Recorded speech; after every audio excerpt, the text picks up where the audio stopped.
Turn up, turn up, turn up. R.I.P. Afrobeats, or should I say R.I.P. Resting in bushmeat, because it was never really real now, was it? And they all shook right now, family, and you got to understand what we mean. When foundational black Americans ain't rocking with you, your ass got to hit the dough, and they asses is out the dough. Let's go to work. Free Huey.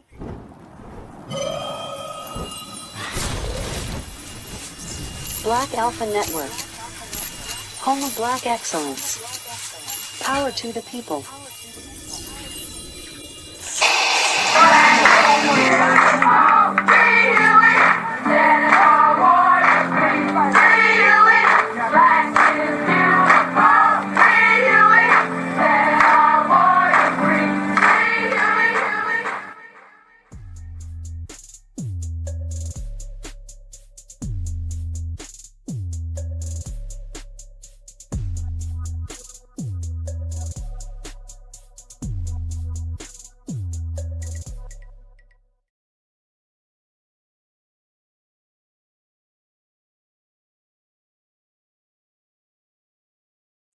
Family, right now, can you name me 5 Afrobeats artists? Matter of fact, name me 3 Afrobeats artists. I can't. I'm going to tell you that today. I couldn't name you 2.5. I know about the Hyena Hustlers. That's about it, family. I know about the Zebra Ziploc. That's it, family. But other than that, I don't know a damn thing. So let's go down the list, family. Scam Africanism. Done. Then you got the Scam African Worldwide, Scam African Afrobeats Worldwide. Done. And now all these folks, they got to go. Why? Is because when foundational black Americans ain't rocking with you, then your ass is finished. All of the regulators mount on up because delineation is in here and them tethers done got thrown out on the kizerb. That's the wizard. Let's go. Certified salute from Black Alpha. I am me. And this is the certified chat. And we all in the building, in the place. Ballers gonna ball and them haters gonna hate. Fam, I couldn't name you none. I said it, yes, fam. The Hyena Hustlers. That's about the only ones that I know about. Okay, the zebras with the Ziplocs. That's all I know. Other than that, I don't know who the hell they are. See, family, foundational black Americans, we heard when they was running around here and they was talking about how Afro beats is going to be bigger than hip hop, bigger than R&B. Looked like it wasn't even bigger than 2 weeks. Yeah, your ass is done. And that go for everybody. Don't you ever come into the house of foundational black Americans and disrespect us, because we going to check you. And that's exactly what's going on. Do y'all know right now they're out here, family, and they're begging foundational black Americans to protect them from their asses getting canceled? We say hell no. Do you know you got another half of the musty crowd and they're trying to get foundational black Americans to take the blame for it? We say, shit, cool, got no problem with it. But while all that's going on, family, deportation all across the nation. Foundational black Americans won before the game even got started, y'all, and we in the building. Let's go to the block, family. Let me show y'all what these folks are saying about us right now. And they out here trying to cop pleas left and right. But let me tell you something, fam. You seen what it is. Black August, y'all. They don't do this over in Zimbabwe. I don't know what y'all got going on over in Mali, okay? But let me tell you what we got going on right here. Certified delineation, and we ain't waiting. Watch this right now, family. I just want to send a direct message to the FBA cult members right now. It's okay. It's okay. Thank you guys for your concern during this time. I understand with the whole MTV award situation, y'all are going throughout people's comment sections who are talking about it, saying, oh my God, the music is so soulless, the music is this. That's why I see there, even on delineation, make me about yourself. It's okay. We appreciate your concern. We appreciate the well wishes. It's fine. Africans will be okay. The MTV awards was already something that was a bit wonky already. There are other awards, and at the end of the day, Afrobeats artists and other music. What other awards? The Jungle Awards? The Village Awards? Oh, now they don't want the awards no more. Fam, now the awards don't mean nothing to these people. Remember how much they would always come over here at every award show and wave their flag? Yes. Now they trying to tell them, well, we don't want it no more. They trying to blame foundational black Americans because they asses got canceled. I mean, I know we weren't rocking with you in the first place, but nobody's rocking with you. Artists are still here. We'll be fine. It's okay. It's okay. Let me hold your chest. Breathe. Two. Family, what's up with this Skittles bag? What's up with this damn Skittles bag? Fam, this all they got? They gonna send us this damn Skittles bag. You got some bigger problems, homeboy. You better be worrying about what you got going on over there in your damn village instead of worrying about foundational Black Americans. Don't act like you don't give a damn. Are you calm? It's okay. MTV has decided to remove Afrobeats as a category for the MTV Awards. I don't know if you guys know Africans who care about MTV. I don't know a single African who cares about MTV. We never went to MTV asking them to put Afrobeats in the categories. We never did that. We never. They saw Afrobeats was lit. They tried to have a piece of it. That's what happened. We never went to them asking them to add Afrobeats as a category. We never did that. Hey, look at him trying to cop please, family. Look at him. Look at him over there trying to cop all these please, fam. We never cared. Afrobeats, we done cared about Afrobeats. Now y'all don't want the W Man's Award. Now you don't want the W Man's Award. Oh, we're going to break it down today. Oh, yeah, y'all smash that like button. We're going to cook on this one. Family, you know what it is. I know what it is. They know what it is. Your asses got canceled because foundational Black Americans ain't rocking with your garbage ass music. That's what it really is. Let's say it what it is, family. Don't sit here and act like we never wanted the award. We don't really care about the award. Every single time the W halfway looks at your ass, you come running. But you don't want his award now? Just say it. Your music is in the trash. Your scamming is in the trash. And we knew that ish wouldn't last. There it is. MTV removing Afrobeats as a category from the MTV Awards. What is that gonna do? What is that gonna do to us? Arya Star is still on fire. Arya Star is still outselling a whole lot of American artists. By far, outselling. Tyler is outselling a whole lot of this American. Who the hell is Tyler outselling? You ain't heard? Tyler's last album went triple plastic. The one before that went quadruple wood. The one before that went double aluminum. You talking about Tyler's album? You talking about the same Tyler that the Nigerians is telling her she better not come to Nigeria or they gonna run up on her? Nah, bruh. We ain't going for none of this, fam. Exposed is what they are. Broke down is what they are. Shook is what they are, and we ain't helping.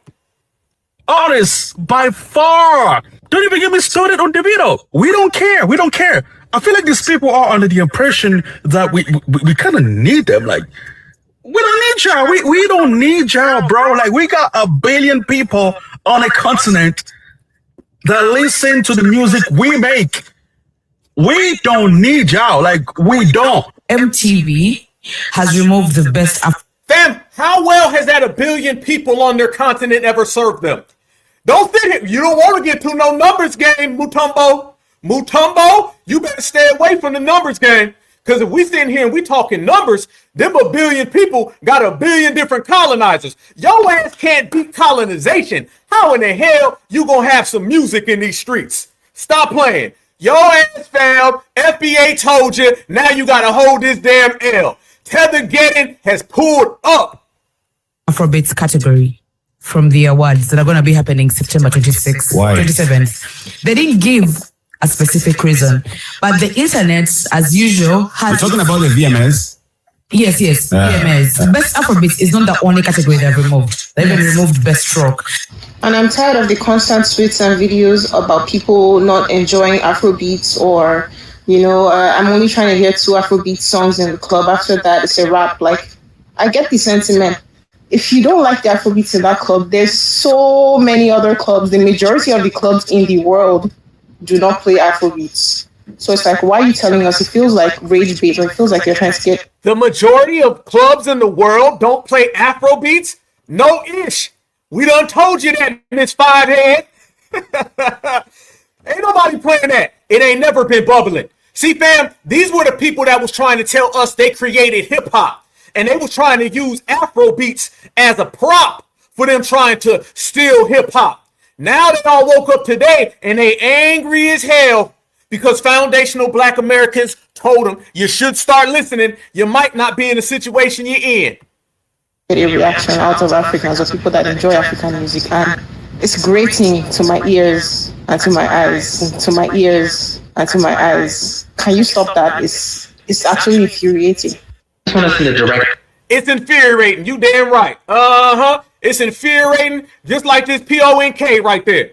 But let's take a step further, fam. This is what it really is, okay? This is just another step in Tethergeddon, all right? And they all getting broke down every single day. Everywhere you look, there's nowhere to hide. These individuals are the same individuals that were running around here just 3 years ago and trying to make it look like Afrobeats was bigger than hip hop. See, fam, when they started trying to colonize hip hop, when foundational Black Americans had to step up and pimp slap them, they tried to slide in Afrobeats. And we told them, ain't no foundational Black American listening to no damn Afrobeats. I told you, I can't name you 3 artists, family. I just can't. I'm just keeping it 100, fam. You can't name 3 artists because Black Americans ain't never rock with none of that. And now you see the VMAs has canceled their Afrobeats section and their award. Why? It's because you ain't getting no money in return. Remember this, family. We effing up the bag. You want to go down the list, fam? Scam Africanism. Scam African sponsored Afrobeats. Yep. You want to talk about social aid. You want to talk about foreign aid. You want to talk about village aid. You want to talk about the water well, the no deodorant. Anytime you look at them, they ain't got no damn money because foundational Black Americans ain't rocking with them. Everything revolves around us. If you ain't talking FBA, you ain't talking at all. And if FBA ain't rocking with you, your ass is going to be just like Afrobeats. Down the drain in the trash can where you belong. Who want what? You don't want no problems, fam. Foundational Black Americans out here putting in work. And let me show y'all even further what I'm talking about, y'all. Oh, we going to go down the line today. Today, we're going to go down the line, family, and we're going to point out every single dusty, rusty, and always musty and how foundational Black Americans is putting their ass in their place. We never rocked with Afrobeats. Never have, never will. And family, they thought they had 10 years. Their ass didn't even get 3. Didn't I tell you scratches of the butt wasn't nobody getting jiggy with Afrobeats? I said that earlier in the spring. Nobody likes Afrobeats. And what happened to Afrobeats? It only lasted 3 years. So Sensational with Chris Brown, that was the only reason Afrobeats was hot. And Tyler came out with that punk ass Water song. Like, and y'all only were on the VMAs for how many years? 3. I thought you were the blueprint. I thought Black Americans had a problem being the main character, but Afrobeats was coming through. Just like reggaeton. Only you listen to that shit. We don't give a fuck about that shit. What Michael Blackston say? I can't get jiggy to this shit. We can't get jiggy to Afrobeats. Our bass and your bass. Do y'all even have bass? And I ain't even talking about the... Hell no, they ain't got no bass. You would have to have an 808 to have bass, family. They ain't got an 808. They ain't got an 807. They ain't got an 802. Okay? The hippopotamus don't do the beat. All right? The rhino don't do the beat. Okay? That's the only thing they got. They ain't never had what it takes. Guitar. But I know y'all ain't got no bass guitars over there. But anywho, I thought y'all said Afrobeats was the shit. I thought y'all said that y'all were the culture and y'all were taking over. Remember the Jollof and Jambalaya competition? Nobody likes your shit. Nobody likes you. Nobody likes that you wear sandals in the wintertime. Nobody likes that y'all don't wear socks. Nobody likes that you are a lot rusty. Nobody likes that you talk funny. Nobody likes that your lips move weirdly when you try to be slick. Nobody likes that when you talk fast, you get your tongue too thick, so you trip up over your words. And nobody likes Afrobeats. Didn't I tell you scratches of the butt wasn't no... There it is. There it goes. Don't blame foundational Black Americans. We just over here being exceptional. Hella hot and I'm going to burn it up. I heard your song for 2 seconds. Cut that shit off, man. I heard enough. There it is, fam. We ain't listening to none of that. You see, fam, these individuals thought that they were going to be slick. and trying to co-opt foundational Black American art has been one of the major things that they do in trying to generic African us, and we wholeheartedly rejected it, fam. This is a day where foundational Black Americans are adding their asses up and we're subtracting their asses and sending them right on back to the village. Maybe the hyena hustlers can listen to you, okay? But let me tell you who ain't gonna listen to you. My brothers and sisters in Oklahoma. My brothers and sisters in Kansas, don't even come to Georgia. We gonna send your ass the hell up out of here. Don't go to California. Them West Coast riders is gonna give your ass the pink slip. We pulling plugs out the wall in New York. We pulling plugs out the wall in Michigan. Don't you come to the Carolinas neither. Florida don't want to hear that. You better take your ass back across the Atlantic Ocean, straight to your village and to your compound, get colonized and stay the hell out of foundational Black American business. You're really mad right now. You're really mad right now because you see that same white man that you love so much done looked at you and said, hey, Mr. Mutombo, if Black Americans don't like you, we don't like you. Let me tell you something, fam. They can't stand that we have cultural power in America and we control all of the social trends in America.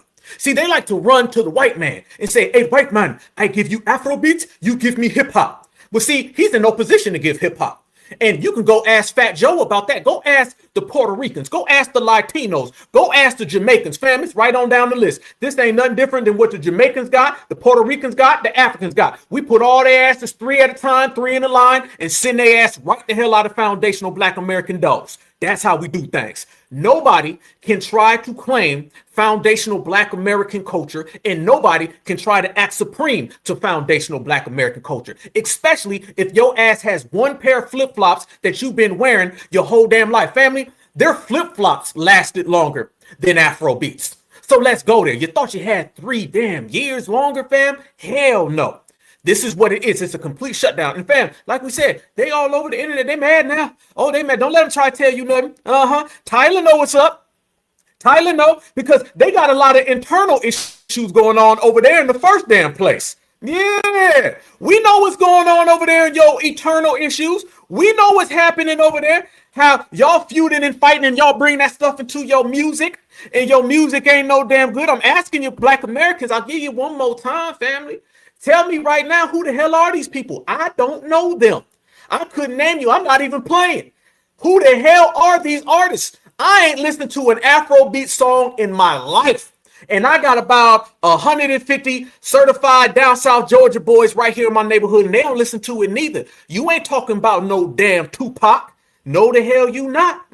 No. You ain't talking about no DMX, no 8 Ball and MJG. You ain't talking about no damn UGK. You ain't talking about no ghetto boys or ghetto mafia. What we talking about?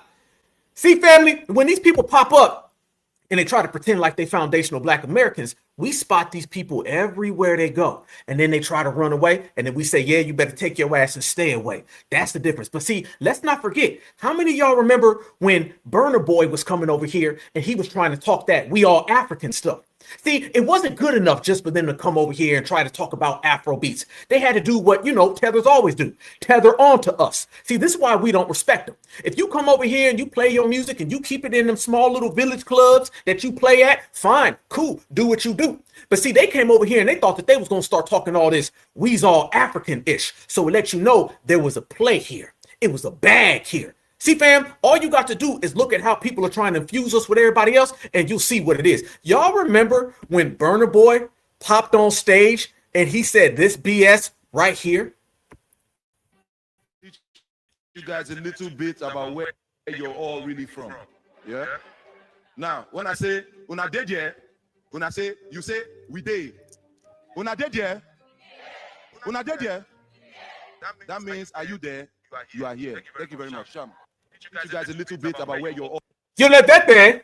You're not that there. No. Your ass ain't nowhere, family. This is that African talk. This is that we all African talk, family. This is what we saying. He was trying to run with that whole we all Africans, we's all's one. They was trying to make him the new Tupac. I remember. Oh, I don't forget, fam.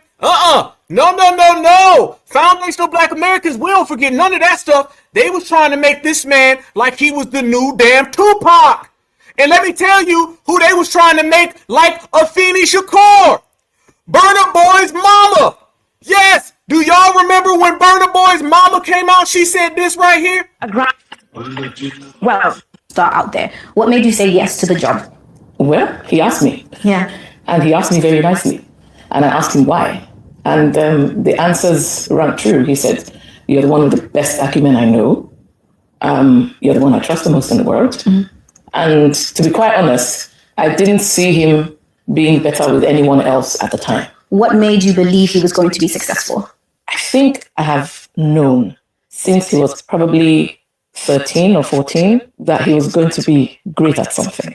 And that thing was probably music. I had already seen him in the studio. I had already watched him form a high school band. From when he was in JS3, which I think should be year 9, we started trading studio time for grades. When I would say, okay, if you make a B or an A in this, I'll pay for a studio during your midterm. The African parents that we were raised to be, you always want to make them go to school and get a degree just because you're convincing yourself they need a safety net or you're ticking the boxes or whatever. There is a particular speech that you made when you were accepting an award for Burn of Way.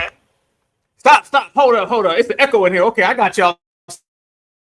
Somebody hit me up, tell me it's the echo. I appreciate you for hitting me up. Freeze! We're going to get right to it. Let me double up and bring it back. I'm going to get that echo up out of here. Yep. Yes, the hell we are. You know, them damn tellers be talking crazy. Shout out to the team for letting me know something. Hold up. Wait. Hold up. Wait a minute. Notice, y'all. I want everybody to notice before we proceed. I want y'all to notice how as she's sitting there talking, I'm going to play her clip back, fam. We're going to get that echo up out of here because I need y'all to see something that they was out here trying to run on us. Yeah, before I do that, let me show y'all what I mean by these folks is getting their ish canceled and we ain't going for it. First and foremost, family, this is what you've been seeing with these individuals. Oh, yeah, this is what you've been seeing with these individuals, fam.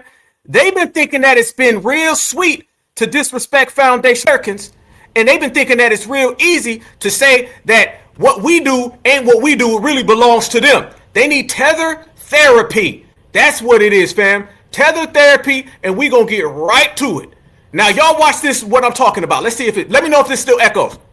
And you said at the BET Awards, you said, remember you were Africans before you became anything else. That speech literally made waves across social media, but beyond social media in people's hearts.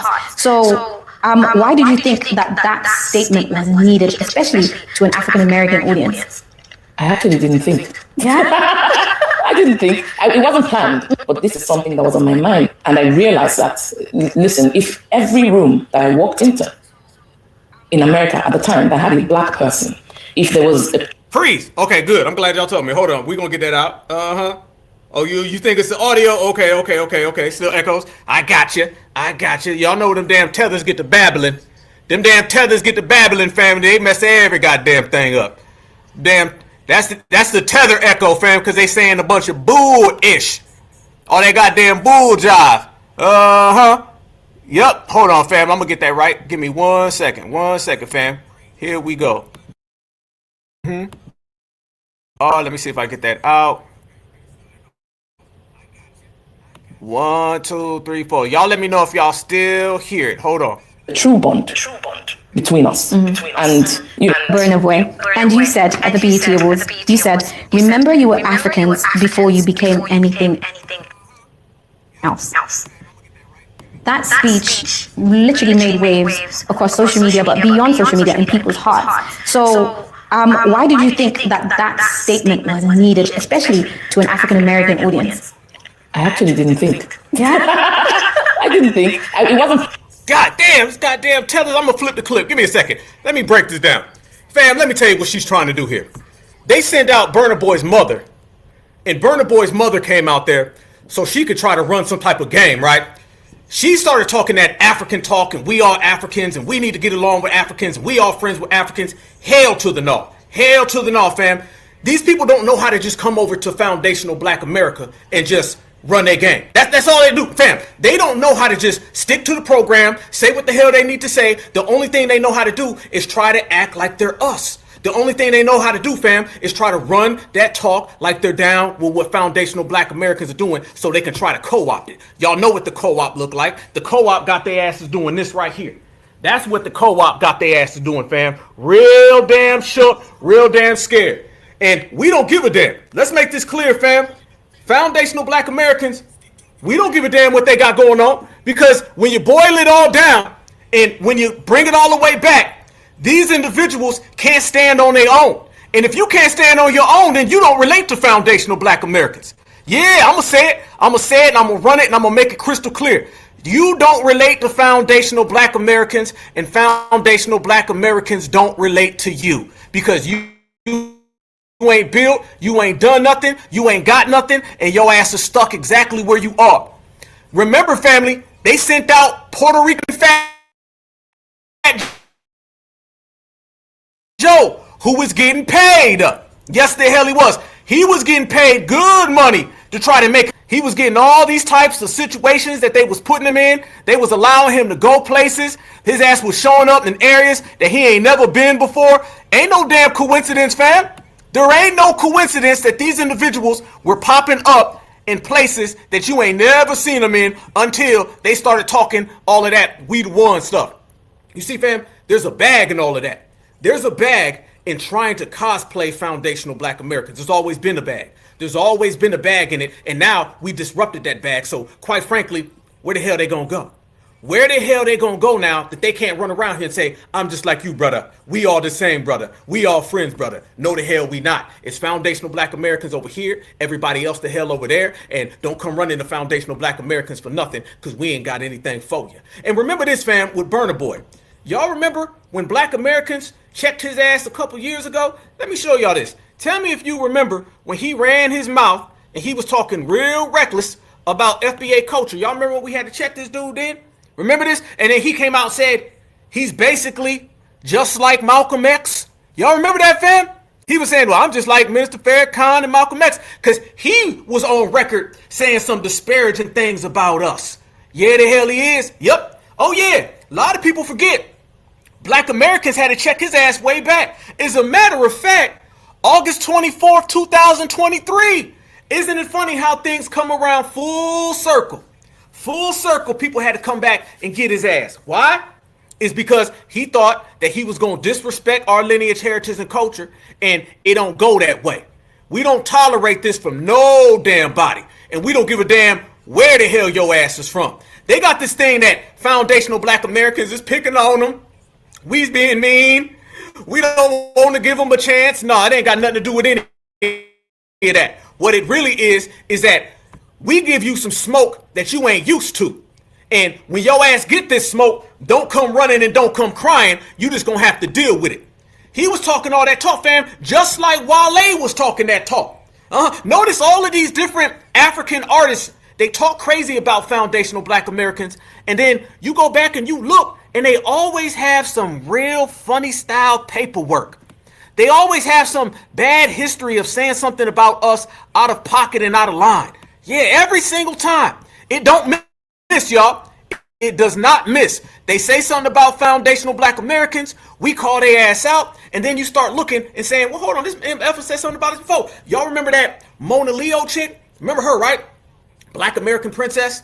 And then you come to find out that her manager is a Nigerian, and he was talking reckless about us, saying Nakata. Same exact thing with Wale. Same exact thing with Burna Boy. Same exact thing with all their asses, fam. That's just who they are. That's just how they do things. Now, let me see if I can get these damn echoes out of here, because I got something I want y'all to see real quick. Let me know. Y'all be my hold me down, and let me know if y'all hear an echo still, because you got a lot of these tethers running around here. And a lot of these tethers, fam, they can't stand Black American culture, because in reality, y'all, we've always had a culture, and they don't have a culture. Hell, half of them don't even have a birth certificate. Fam, if you ain't got a birth certificate, how the hell you got a culture? Yeah. And if you don't have a country that was around before our lineage started, then how are you talking to us? They always want to tell us y'all African, y'all this, y'all that, y'all the other thing. Well, how come y'all are coming from places that weren't even around when we started? Foundational Black Americans are older than a lot of these people's homelands. They don't never want to talk about that because it don't look good. But let me tell y'all what's really going on out here in these streets. And let me know if there's an echo in here, because if it's not, I will play it in a different area. But let me know. How many of y'all seen this damn rusty ass tether running his damn mouth talking about foundational Black Americans? Oh yeah, fam. They talk real crazy out here in these streets. Let me see. Wait. So to those that consider themselves Black American, right? Do you mean to tell me that you genuinely believe that the only ethnicity in your blood is just straight American? I'm not going against what you're saying, but I just want to understand that you genuinely believe that the only ethnicity in your blood, mind, body, heart, and soul is just straight American. Like you don't have no African in you.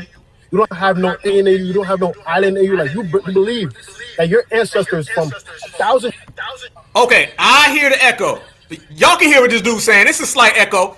Just listen to his babble. You can hear what he's getting at, fam. Listen through it. I hear the echo a little bit. Yeah, Master P was tripping. We're going to get on Master P. We're going to get on P. Y'all hear what this dude's saying, though. Listen through the echo and tell me if you hear what he's getting at. Generations behind, started in America, started in the down south, right? And ended up staying in the down south all the way up to you. Like there's just no mixture in you. You're just straight American. Like you generally believe that. And you mean to tell me that beautiful black skin of yours, that big nose, them beautiful big lips, your hair texture, the way you eat, the way you dance. Why is this man trying to talk about textures and all that? And he's from the land of cake soap. He's from the land of cake soap, fam. Why are these? Y'all don't like your own features. Y'all don't like your own features. So how the hell you gonna come and try to tell us about features? See, fam, they all over the place. They all over the damn place. Let me let this ride. The way you think, everything about you is an American product. Keep in mind, the continents Asia, Europe, and Africa was founded before America. America was founded by none other than indigenous people, not Africans, but indigenous people, not black people, but indigenous people. Look at that. Once again, I'm not against you. I'm not against you. I was born in America myself, but I know that I'm of African descent. Like I know that my grandparents, my great grandparents, my great great great great grandparents was in Africa once upon a time, was in Ghana once upon a time. But you're telling me that your great great great great great great great great great great great great great great great great. You damn right. Our great great great great great people are from here. Fam, they trying hard, ain't they? They trying hard to get us to be some damn Africans, y'all. Damn, they want us to be Africans so bad. So bad, fam. This man is out here tripping. You mean to tell me your great, great, great, great, great, great, great, great, great? Yeah, you damn right. Where are your people from? Where are your people from? See, this is what I'm talking about. I don't hear them talking about they people. They always talking about our people, though. You notice that? Notice that, family. It's always them talking about us. Descent. Like I know that my grandparents, my great grandparents, my great great great great grandparents was in Africa once upon a time, was in Ghana once upon a time. But you're telling me that your great great great great great great great great great great great great great great great grandparents was in America, and they stayed in America all the way up to you. Like, don't get me wrong. If that's what you believe, that's believe. It's okay. But by all means, if you think you're just American and just purely just black American, and your ancestors from thousands of years back is just American, and that's why you're American, by all means, live yours. You know. They always try to hit us with the, if that's what y'all want, if this is how y'all feel, it ain't a matter of what we want. It's a matter of what the hell it is. We ain't sitting there asking you, Mutombo. Where the hell they think that we asking them, family? We not asking them for nothing. We telling you. Now, I know you only listen when the W talks, but you're going to have to get this smoke today. Fam, these people come from nations that aren't even old. I'm not here to argue. If you genuinely think that, you know, do your big one. Do your big one. Live yours. Wait. So this man said, do your big one. What the hell does that mean? What the hell does that mean? Do your big one. I don't understand you, Mutombo, and I don't think you understand yourself, Mutombo.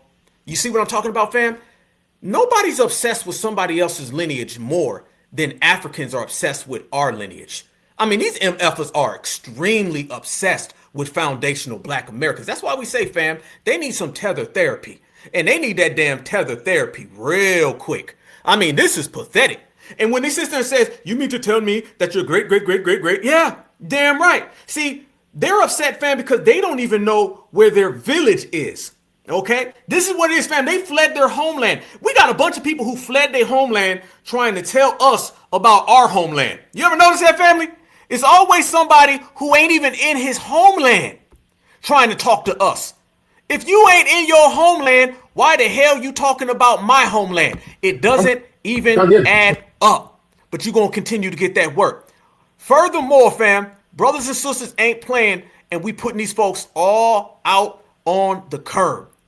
God did this big on making sure that I was part of a culture. Like, once again, don't get me wrong, being American is cool. You know, I'm blessed to be from this country. I'm blessed to be born in this country, but it just hits different when I'm able to see somebody else that's African and I can relate to them. It's like being in your own world. You know, it's like being in your own entity, your own space. You speak a specific language, different foods, different clothes, different cultures, different practices. Like, everything is just, like, in real life, feels like. So this sounds like an emotional rant to me. Like, maybe he probably heard somebody say something that pissed him off, so he decided to make a video that was kind of throwing shade at Americans, probably really Black Americans, but without actually saying that.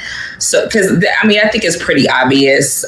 But my thing is this: so whenever I hear people say stuff like this, I just be thinking to myself, but you're here though. Like, you're like, you talk about how it's boring, there's no culture, there's no language, and whatever, however you feel, who cares, whatever. But you're here. Like, your peoples chose this country to immigrate to. All of those other countries that you were talking about, you could pick up and immigrate to one of those places. I mean, nobody's stopping you. If you want to experience culture in the way that you see culture, then you could very much do that. I mean, you don't have to be here. It's like people think that they throwing shade at us when they say stuff like that. And we just be looking at them like, but you're here. And my thing is, when people who keep saying that foundational Black Americans are so divisive and we're the ones who are starting all of this shit, do y'all just not see these videos at all? These videos just don't come up on your FYP? Or are you too busy in their comment section agreeing with it? Stop. That's exactly what goes on, fam. They are always agreeing with these people. The days of folks disrespecting us and then just trying to act like they didn't hear it. We didn't hear it. What do you mean? We did not hear what people said about Black Americans.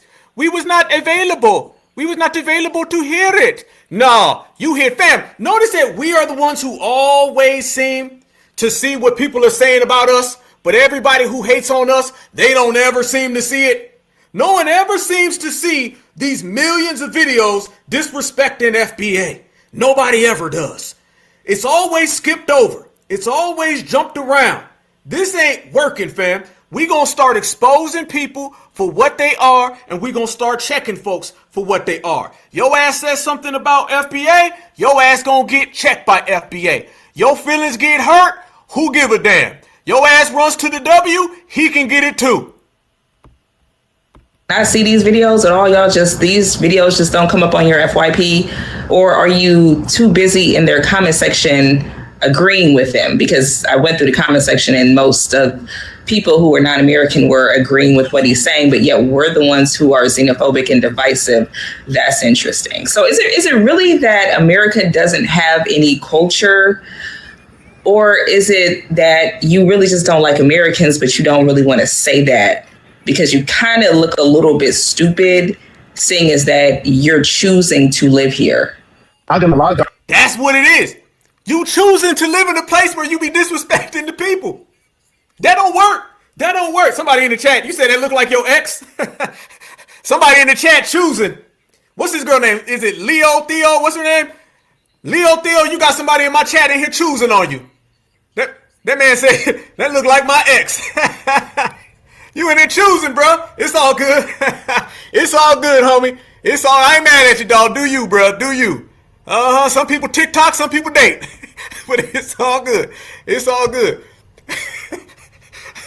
Somebody said she looked like my ex. Goddamn, bro. Really? Goddamn. But it's all gravy, baby. I hope you and your ex work it out. If not, email her and maybe she'll give you some play, dog. It's all good. Listen, family. As we proceed, these individuals always talk about us. These individuals always disrespectful of things that foundational Black Americans got going, right? But the problem is this, okay? The problem is that every single time they say something and we check their ass, their little flip-flop don't work, okay? Their little trying to turn it around ain't popping. Every single time somebody says something about foundational Black Americans, they asses always get that ABK, anti-Black karma. Y'all go ask that dude who unalived our sister Sonia Massey. How'd that work out? ABK? Knocked on that door? You goddamn right it did. And it knocks on everybody's door at any time, in any area, fam. There is no statute of limitations on this G-check, and there is no jurisdiction for where this stuff can pull up on your ass, and it can pull up on you fast. And fam, there's a lot of things that people are doing now because delineation got them served. I heard that sister, what's her name, Tim's? I heard out here now she trying to twerk like Tyler. Fam, desperate times call for desperate measures, especially when you're a desperate tether. Let me say that one more time and let me get it all the way right. Desperate times call for desperate measures, especially when you're a desperate tether. Y'all see this right here. Shout out to Donnie on Timeout, man. I don't rock with TikTokers really like that, but I like bro. Y'all watch this right here. He got some good points. Tim's must have heard that Afrobeats is dead because she's out here popping it like Tyler, y'all. Tim's is out here popping it like Tyler. She said, you know what? I can't Afrobeat it no more, so I'm gonna Afro pop it. Wow. Isn't this crazy, y'all? It's like Tim's, we don't even know Tim's for this. We know Tim's for being a vocalist. Now she's trying to pop it like Tyler because Afrobeats ain't popping anymore. Right? She's trying to Afro pop. And I don't even know why people are so, fixated on her, her body when, you just Google West African village women, and I promise you, there's a Tim's just about in every, West African village. And a diary, I hope I said that right, the diary is, it's really not that much, y'all. That's the price you pay for. Somebody said Afro pop. Somebody said Afro pop. That's funny. Boy, these are folks that they was on it, fam. This is what they was on. This is what they was doing, fam. They was really, really, really trying to play them games.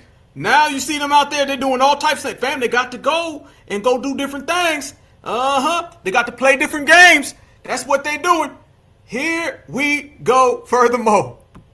For a bride, and you could have multiple ones. So if you with the long distance, Tim's is not out of reach for you. But yeah, she out here popping it like Tyler. Tim's must have heard that Afro. Damn, that's funny. That's funny as hell. Boy, they trying. They real desperate out here in these streets, fam. They desperate out here in the streets. And, they should be. Because, money and opportunity gets dried up and those things end up happening. Somebody said trying to survive. That's exactly what they're doing, family. That's exactly what's going on. Fam, we have destroyed a whole knockoff, rip-off genre of music. And we told them that we weren't rocking with it, didn't we? See, fam, FBA didn't just make this up. They were begging us from the beginning to like Afrobeats. How many of y'all remember that? It started off with them really begging us. They was like, you guys got to like it. Please like it. Afrobeats is so good. You would really like it if you listen to it. Give it a shot. Give it a try. Fam, they wanted us to love some damn Afrobeats so bad. So bad. They was running around here left and right trying to get us to embrace it. And all of that left and right running around you was doing, and voila. You still got your genre done for. Where are they going to go to now? Where are they going to go? That's $1 million question. Where are they going to go to now? The fact that foundational black Americans have completely tossed all that stuff to the curb. What the hell, where the hell are they going to run to? Because the more I'm looking at it, it's clear in America. The dominant society said if black Americans ain't rocking with it, we ain't giving y'all no damn categories. You better get your own category. That's one. All right. Well, what about this now? Outside of that, folks is running around here and they saying, well, hold on. If the Afrobeat genre ain't giving us no money and no dividends, then really what we do? Damn, Red Cross rice beats. Good one. That's about all they gonna get, fam. They're gonna be singing Red Cross songs here soon. That's what's gonna be next, fam. They're gonna have Red Cross music. That's it, fam. They're gonna be throwing rice all over the damn place. Because one thing I know for certain is that it ain't gonna fit coming around foundational black Americans and trying to tell us what it is and what it ain't. See, we remember every single little fact that they was trying to speak on, and now it's all coming back full circle. Fam, we want to talk about karma. I mean, damn. how many individuals have received a karma? I mean, it's been a lot of folks. Every time you turn around, there's somebody else who says something about foundational Black Americans. Things don't work out for them. Things go bad for them. And these individuals is now all catching that karma. See, when we say that there's no jurisdiction and it get you anywhere and anybody can get it and all the smoke come right at you, that's exactly what we mean, my friend. That's exactly what we mean. So when they're out here popping for Red Cross rice, and they were begging foundational Black Americans to accept them, and then they thought that they was in for a minute. See, fam, anything that they were doing is only because a foundational Black American gave them an opportunity. They don't like the fact that any opportunity that they receive is only an opportunity that they receive based on the shoulders of what foundational Black Americans created. But fam, I remember when they were running around here and they were begging us to support their music. And now they woke up today and they found out FBA say no, your ass got to go. Look at this right here, fam. This is exactly what I'm talking about. How many of y'all remember when they were asking us to like Afro beats? Fellow Black Americans, I need to talk to some of you, yeah. As you know, I've been in America for the last few weeks settling in, and everything is good now. I'm blessed. Thank you guys for the support so far, yeah. But I have a question for some of you, and maybe even beef.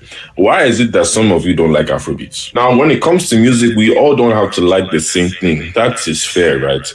But the way I have seen some of you and your facial reactions when they play Afrobeats at a lounge, at a club, it's like, oh, what's this? And it's like, wait. Even me, that I'm an African man, when they play Black American music like Chief Keef, Glorilla, even what's the name of this guy? Big Boogie. If you play Big Boogie, you will see me screaming and singing that song. But when they play Afrobeat, the way some of you will be looking, especially some of you women, because the thing is, maybe it's a culture shock for me. Some of you women are beautiful women, right? When they play Afrobeats in Nigeria, you will see the girls dancing, gyrating, shaking. Even that's what makes us want to go and spend money. In America, you'll see the Black girls, when they play Chief Keef, they'll be there, They play Afrobeats, something that you think they'll be two-stepping, moving their waist, they'll be sitting down. And I'm like, what is going on? What is the beef with Afrobeats? Let's have a discussion here. Because me, I love your music, but why is it that some of you don't like Afrobeats? I don't even know if I should respond to these kind of comments, but I made a TikTok about an article I read about the decline of Afrobeats and the amount of Americans, specifically African Americans, commenting and saying that Afrobeats is bad, Afrobeats is trash, Afrobeats is a knockoff of other genres. I'm just like, the video was not open for discussion about if Afrobeats is in a decline. I was talking about why it peaked in its first place and why African Americans have now come in and tried to make themselves the epicenter of like culture, and they are the reason why anything becomes popular. And if they say it's crap, then it's crap. I'm like, do you know what? We forget that there's American in the African American, and the centrism in a lot of the content that I make. If I make content about Real Housewives of Potomac, talking about Black British existence, they just can't grasp that there's other people that live out. Listen to him explaining, fam. Can you please like my music? Will you enjoy it, please? What do I have to do to get you to like me? I'll do anything for you. I'll do anything, Black Americans. There's Black and African and Black American. We don't like that trash. Accept it. Fam, this is way different than how they talking today. Today, now they trying to say, oh, we all friends and we can all get along and everything is everything. Y'all wasn't talking like this the other day, though. Listen to them, fam. They don't like that we are the main characters, fam. They hate that. And I love that because that's who we are. And by the way, fam, y'all still hearing an echo? Let me know if you still hearing an echo. I think I got it out. But let me know if you still hearing an echo, my good brothers and sisters. And let's continue to roast these damn tethers, my good brothers and sisters. Outside of their centrism, it's actually touts. It's touts. I'm sorry, guys. You guys are crazy. You guys are actually crazy to think that the world revolves around you. That Black British culture does stuff. African culture does stuff. And I'm even just like really putting this in generalization. Africa is a whole continent with 55 countries. Like, chill on all of this. Trying to have any discussions about social popularity in America without centering Black Americans is ignorance at this point. You guys have had TikTok entirely too long. Way too long to not understand the impact of Black American culture on American culture. So when it comes to Afrobeat, and we tell you, unless Black Americans make it trend, it will not trend. That is just the truth. And I know it's hard for you guys to want to come to that agreement because you definitely continue to believe you can bypass the Black American opinion as it pertains to your music, right? Those artists can be amazing and amazing to their respective countries, right? But in America, as it pertains to social popularity in America, if Black Americans do not make... Somebody said the bushmeat boogie. The bushmeat boogie. I love that one. ...it trend, it will disappear. Exactly what Afrobeats is doing here in America. You cannot be talking about social popularity in America without centering Black Americans. Whether that hurts your feelings or not, it is facts. Fellow Black Americans, I need to talk to some. Stop. Y'all notice he said fellow Black Americans? Did y'all catch that, family? He said fellow Black Americans. I'm not your fellow Black American, because in order to be a fellow Black American, that would mean that you would have to be a Black American. And we know your ass ain't no Black American, so what you mean, fellow? Listen to when these people talk, y'all. They always try to slide in little words and terms. They think we not gonna catch it. They think they just gonna say something real fast and just breeze over it, and foundational Black Americans ain't gonna get it. This man said, fellow Black Americans. Your ass ain't no foundational, you ain't no American, and according to y'all, you ain't never wanted to be Black in the first damn place. See, the days of folks who never wanted to be Black, trying to claim they Black, so they can steal from Black Americans who've been Black the whole time, are over. That go for every last one of these folks. You go find them, you go point them out, foundational Black Americans gonna roast them, they can run to the W man, and when his ass get here, he can get checked too. That's what it's all about. Ain't no damn fellow unless your ass is of the lineage. And guess what, Mutombo? Your ass ain't of the lineage. Let's proceed to give them what they need while we in the building in place. My brother Sage, I don't know if you're still in here, Sage, but yes, I got the message you sent me, brother, and I think that was, oh boy. I think that was him, Sage, but it's all good. Let me check even further, y'all. Notice, y'all, they always slide in little words and stuff like fellow and friend and buddy and pal, all that unnecessary bull-ish. But see, family, we've been chopping it all up because that's how we do things. FBA, straight to the point, live and direct. You can't run from it. You can't hide from it. You gonna get this G-check. You gonna get this work.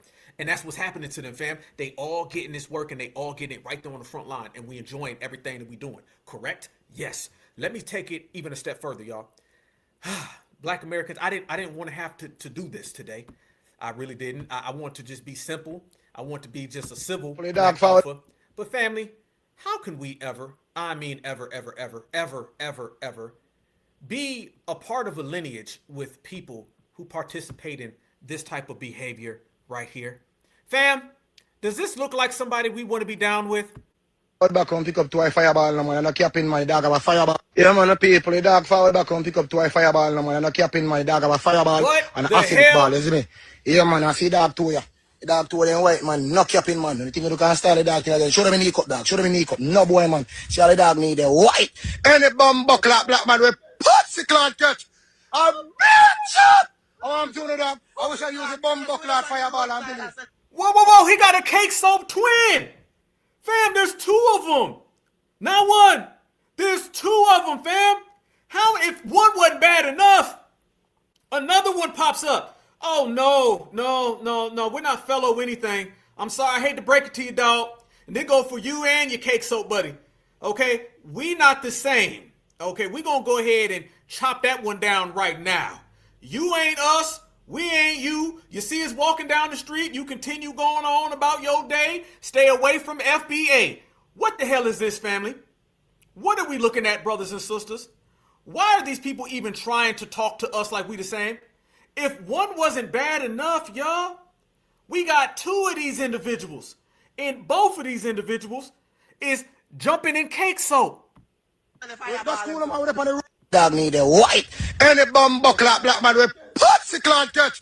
A bitch shot. Oh, I'm doing it up. I wish I use a bum buckle fireball and believe. That's cool. I'm out on the roadside to pussy cloud. I'm saying the white. The amount of man I get chop up. I chop up nurse, doctor, police, and pussy cloud soldier. Any pussy like me down with their care, I'll be a chop. Oh, I'm doing that. No. The bulb with skin color. No. Look at that right there, family. Fam, they cake soap twins. Stop it. No, this is just bad. This is wrong. Unnecessary. Ain't feeling it. Get your ish together. Tether. These individuals is, trying to tell us about features. When that last guy trying to talk about your nose and your lips and how you talk and how you listen. You running around here with all, and this go for all of them. This go for all, because fam, the cake soap sales is the same in Jamaica as it is in Africa. Oh, I'm going to tell you one thing we ain't going to do. We ain't going to start separating the cake soapers. No.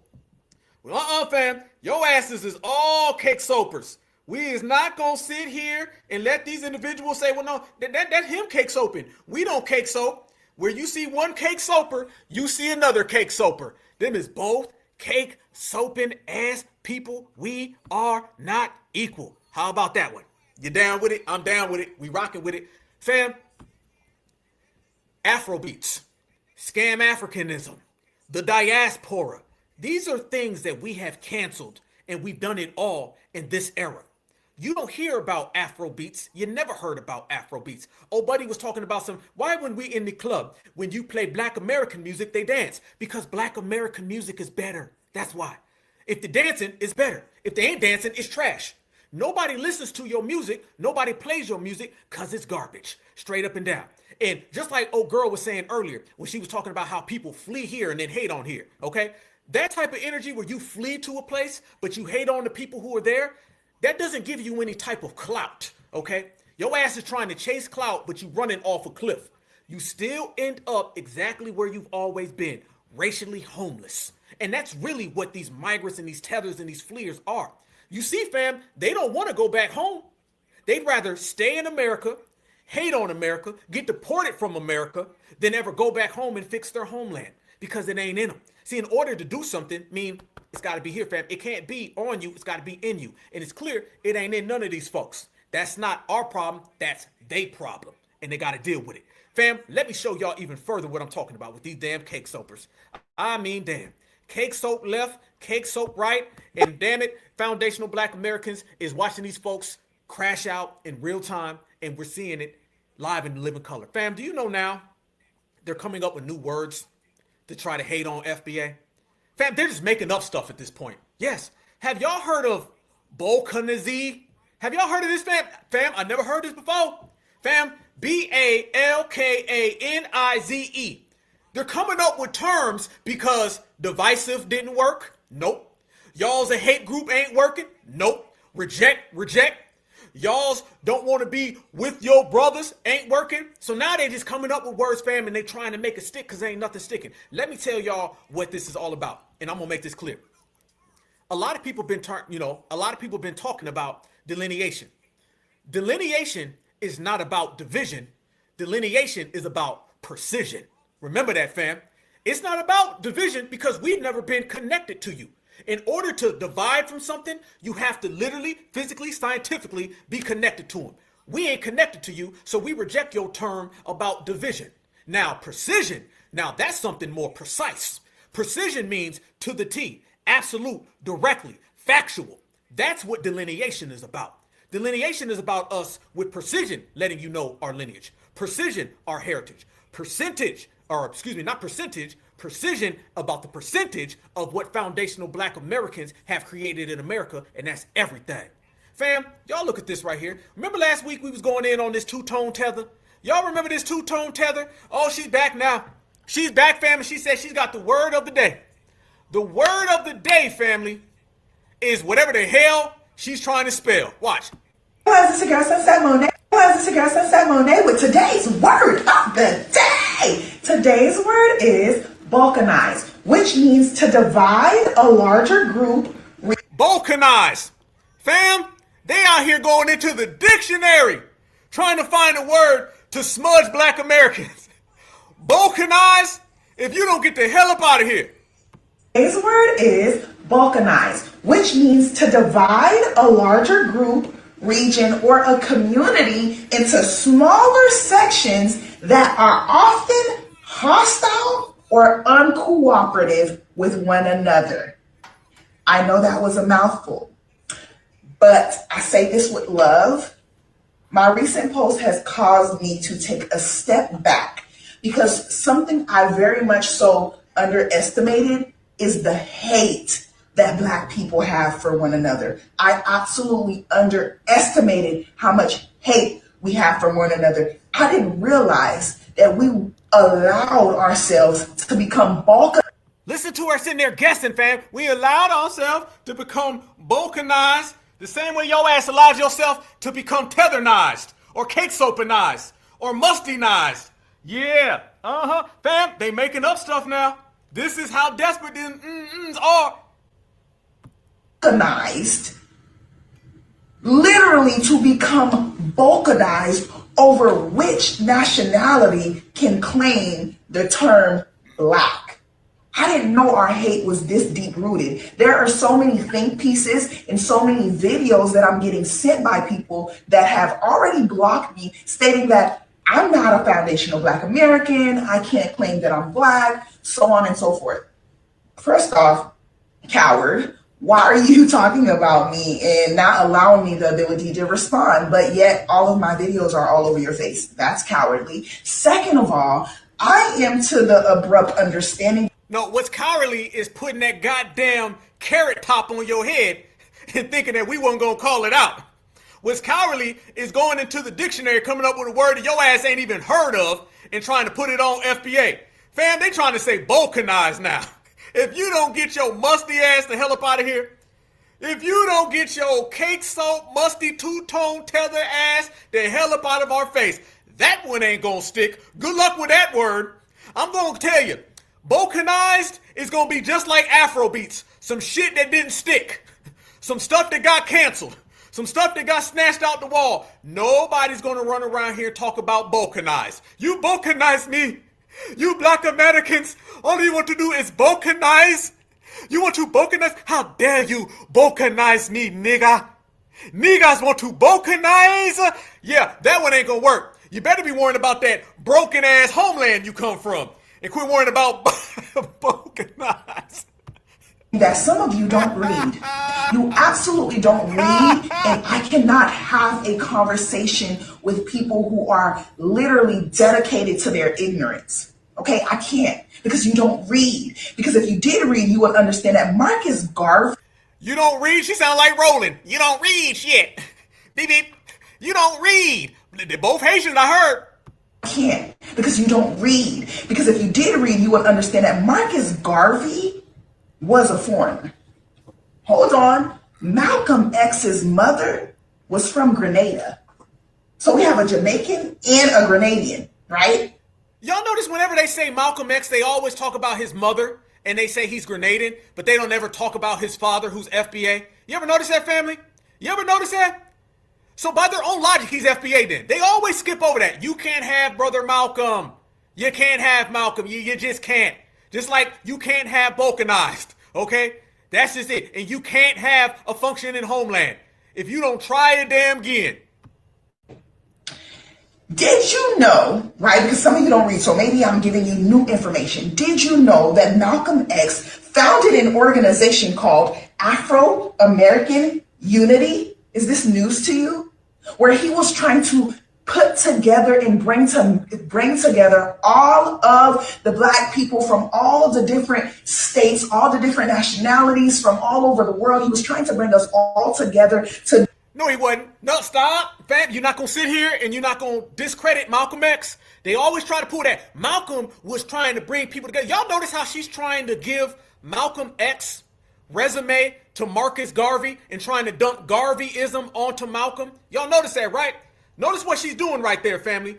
Malcolm X was never like, I'm bringing together all of the Black people on the planet Earth. Malcolm X was talking about going to the United Nations to go in on supremacy that was prevalent everywhere. He was against the system of global supremacy. See, going against the system of global supremacy is not Pan-Africanism. Let's make this clear, Black Americans. See, they're always trying to Marcus Garveyanize Malcolm X. This is what they're doing nowadays. Malcolm X was referring to people across the world who were victims of the system of supremacy. And guess what them Africans did? They shunned Malcolm X. How come none of those Africans picked up Malcolm X's plight after he was unalived? You tell me, who was the African leader, African pillar, or African nation that picked up what Malcolm X was doing and went to the United Nations? They didn't. But when they did go to the United Nations, they went to make deals with the United Nations. Oh, you ain't gonna talk about Malcolm X two-tone tether with the carrot top.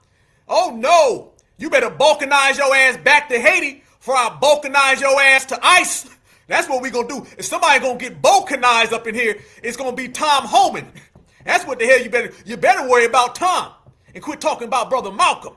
Fam, they not gonna disrespect Malcolm. They not gonna disrespect us the same way she's disrespecting her hairline. To be a collective and collaborate on the things that are affecting all of us. So I'm trying to understand, when did you lose the ploy? When did the plot lose you, or were you always lost all along? Help me so I can help you. Maybe I'm not understanding why we have allowed ourselves to be balkanized. Why are you not understanding why ain't nobody talking about no goddamn balkanized? But family, what we are going to talk about, why is that woman two tones? Family, why the hell is she a two-tone tether? You're going to come in here with two different goddamn tones. Your left side is this side, your right side is that side, and they look like they come from Europe, and they look like it comes from Zimbabwe. Something's wrong with your skin tone, and the only thing I can point to is cake soap. So family, I found an exclusive photo of this individual that I want to present to everybody, fam. And this is an exclusive photo brought to you by the Blackout Network. Certified salute to the family. And this photo shows how this woman looks. And this two-tone tetherism has been exposed. Let me show you guys who this woman is and what she's really hitting for. This is a balkanized two-tone tether, okay? And she been cake soaping it up on the right side. And then on the left side, she's been trying to get it all in order, but it just ain't happening. Family, this is what happens when you use balkanized cake soap. Your ass becomes a balkanized two-tone tether. Y'all remember those damn tethers that were out there with all the cake soap on in Jamaica? Well, family, I found out those were her brothers. Yes. A family that cake soap together gonna stay together. And this is why she's out here cake soaping it all up, fam. We don't listen to cake soapers. We don't hear cake soapers. You can come up with whatever balkanized plan you have. FBA still gonna send your ass to the trash. That is what it is, and it'll be what it always is. Because we ain't changing the damn thing. Tethers are gonna be tethers, and FBA is gonna be FBA. If you feel and you choose to hate on us, keep hating. If you mad, you upset, you crashing out, keep on crashing. Because let me tell you what's not going to stop. Delineation ain't going to stop. Regulating ain't going to stop. Separating ain't going to stop. We're going to continue to do what we're doing because what we're doing right now is yielding results. And those results are Afrobeats, done. Scam Africanism, broke. Balkanized, never worked. Carrot top, two-tone tether, exposed. I mean, when you're looking at the scoreboard, Foundational Black Americans is up, and these MFers ain't even stepped on the court. And family, they ask silly questions too, like, what does it take to be an FBA? And if I'm a tether and I have a tether kid or fleer baby, a flea bee, how can I get into the lineage? Why are so many people concerned with being a part of our lineage? These are more concerned with being a part of our lineage more than they're concerned with being a part of their own lineage. Let me show y'all this right here. This woman has a question for you Black Americans, and she wants to know, what will it take for her child to become a foundational Black American? She wants to know, what does she have to do? How many flea bee babies does she have to spit out before we accept her children as FBA? She said she'll be a tether. She said she don't mind being a tether. She said she'll be a tether forever. But will y'all please let her half Haitian child be a Black American? So I was wondering, as a Haitian born in America, right?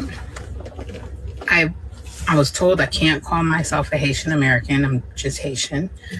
But I was born in America. My kids are born in America. Well, I have a grandchild that's born in America. And more than likely, I don't know, maybe their kids will be born in America.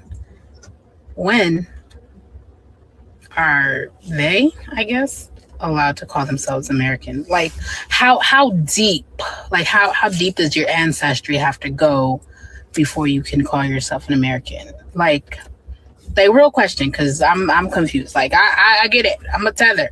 My parents came here, had me here. I'm a tether. But when do I get to consider myself American, right? Or not? Well, maybe not me. When does my lineage get to consider themselves American, or will they just always be Haitians? I mean, I'm cool with that too. I'm cool with that. Oh no, you not. You not cool with that. Stop playing. Stop playing, fam. Listen to them. They literally want to know how they can get in. Why in the hell do you want to be a part of something you not? You can't. It's just not happening. They just skip over the whole aspect of birth. Fam, they don't even talk about being born. It's just like, when do I get the chance? What do I have to do? What more do you want from me? You can't be a foundational Black American. It is what it is. You are Haitian. Your child is going to be a Haitian American. That's what it is. That's just what it is, okay? Straight up and down. And we know about all that anti-foundational Black American rhetoric y'all saying y'all home any damn way. Be a Haitian. Enjoy being a Haitian. Quit pretending that you don't want to be a Haitian, because we know you hate being a Haitian. Because I'm always teach them, your ancestry, we Haitian. But when are they allowed to say, yes, we're American of Haitian descent? Like, or what, like when does that start? So I was wondering why the hell don't you love your own people, and why the hell don't you love your own homeland? That's what I'm wondering out here in these damn American streets. I ain't never seen nothing like that before. I ain't never seen, fam, imagine us ever talking like that.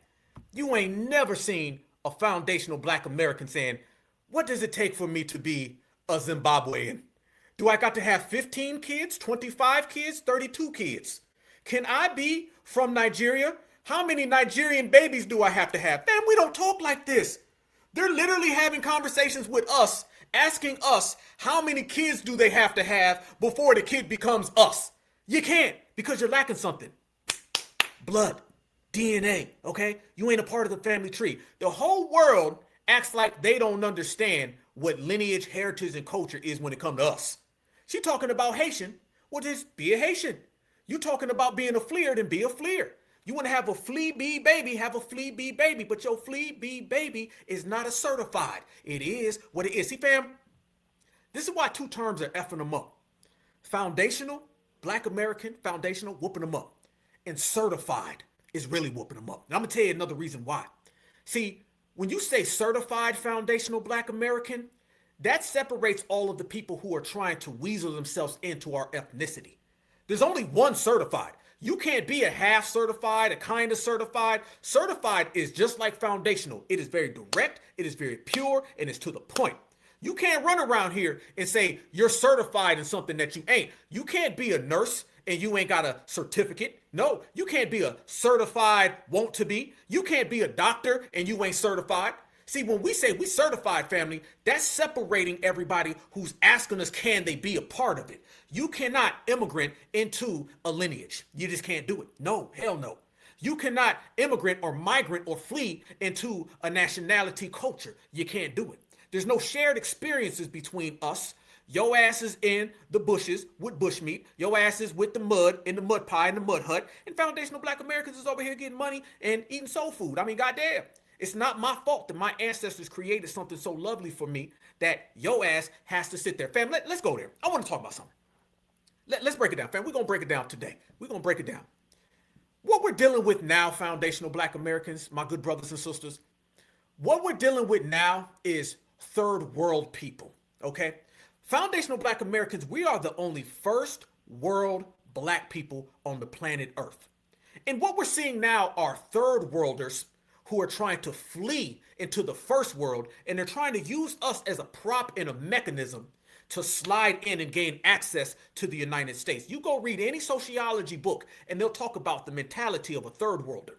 Fam, we're seeing third worlders all across the world, particularly here in America. And the third worlders have a certain mentality. What is that? That is to flee and leave where you are and to try to gain access to where we are. And this is why they come over here and try to get in. They've created terms, black and brown. That is a third world term. They want to talk about balkanized, okay? Or I say bullshitting. Let me give you some real facts and F your fake ass terminology. I'm going to give you a real one. These are third world people who are creating third world languages so they can try to steal first world black American culture identity. And it ain't working, y'all. Black and brown was a term that was created for third worlders to try to gain access into the first world. And they try to gain access based on us, people of color. That's a third world term. Notice, y'all, foundational black Americans, we don't use those terms. That's third world language. We don't use that stuff. Hell no. Minority, people of color, black and brown. And I'm going to give you the ultimate third world term, Pan-African.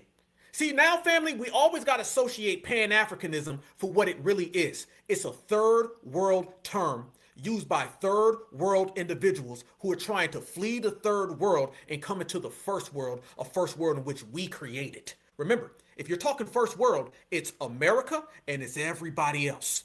This is third world verbiage in which we wholeheartedly reject. Black Americans will no longer use those terms. See, the Democrats were able to behoove people and get us to use third world language when we're first worlders. Fam, they don't practice black and brown coalition. Notice that the people who use terms like minority or people who use terms like black and brown and Pan-African, they don't never practice what they preach. Nobody is more anti-Pan-African with their behavior than an African. How do you know? Because if you go to Africa right now, they're cake soaping it up because they don't like their African skin. They're having tribal wars because they don't like their African village mate. And they're having feuds with their government because they don't even like their government. But who do they accept over there? Colonizers. Pan-Africans do not practice Pan-Africanism, and Africa does not practice Pan-Africanism. The Black and Brown Coalition is not practiced anywhere in South America. And look at all the places in South America where they can practice it. These are third world terms that were created exclusively for these people to try to hijack and invade the first world. And foundational black Americans ain't going for it. We removed those terms and now they're upset because I'm going to tell you something, fam. Foundational black American is a first world term. Remember that, y'all. Foundational black American is first world language used by first world black people, and we're the only ones, and it is a first world term that is exclusive to the first world. Nobody can say foundational in the third, second, fifth, or any form that isn't applied to us. This is why we whooping them up right now. We've gotten rid of all those third world terms that they dumped on us, and now we've ushered in first world. African American is a third world term. Why? It's because Africa is the third world, okay? Black and brown, who are you talking about? Who are these brown people? You talking about Latinos that don't even like being brown and on their paper they say they white? Well, family, Mexico is third world. Venezuela, third world. Nicaragua, third world. A minority, who the hell is that? A person of color. Well, when I look at the people of color across the planet Earth, none of these people of color come from first world. All of this stuff is third world language, y'all. And notice, soon as we rejected third world language, you start seeing all these tethers crash out. Afro beats, that's third world music made by third world Africans. I'm only keeping it real. Don't be mad. Don't be upset. Just deal with it. This is what foundational black Americans are doing, fam. We've been so precise and we've been so precision based. That's what I said. Delineation is not based on division. It's based on precision, okay? And our precision has been like a bullseye. And we've been getting rid of all those falsified terms that do not serve us. And we've been ushering in a whole new line. And let me show you what I mean by that, fam. These individuals, oh yeah, we in here cooking tonight. We in here cooking tonight. Hey, oh buddy, you still thirsty? Oh buddy in here still thirsty. You still thirsty for the TikTokers? He was in here talking about she reminded me of my ex. I took out one day for a box of chocolates. She was just so great. You out here thirsting for damn TikTok women. Goddamn, go to TikTok. Go get you one of them TikTok women. I heard the African women is over there. Fam, we in here cooking. We in here breaking it down. We in here exposing them. And you even got folks trying to choose on TikTokers talking about a box of damn chocolates. Damn, it's got to be good to be us over here, family. You know. Let me show y'all what we saying, fam. This is what I mean. Listen to this language of these third worlders. Fam, I don't believe this person is a black American at all. And I want all my brothers and sisters to help me out with this one. What's suspicious about this? Watch. Black Americans, y'all better wake the up. Y'all see what the is going on with these Haitians?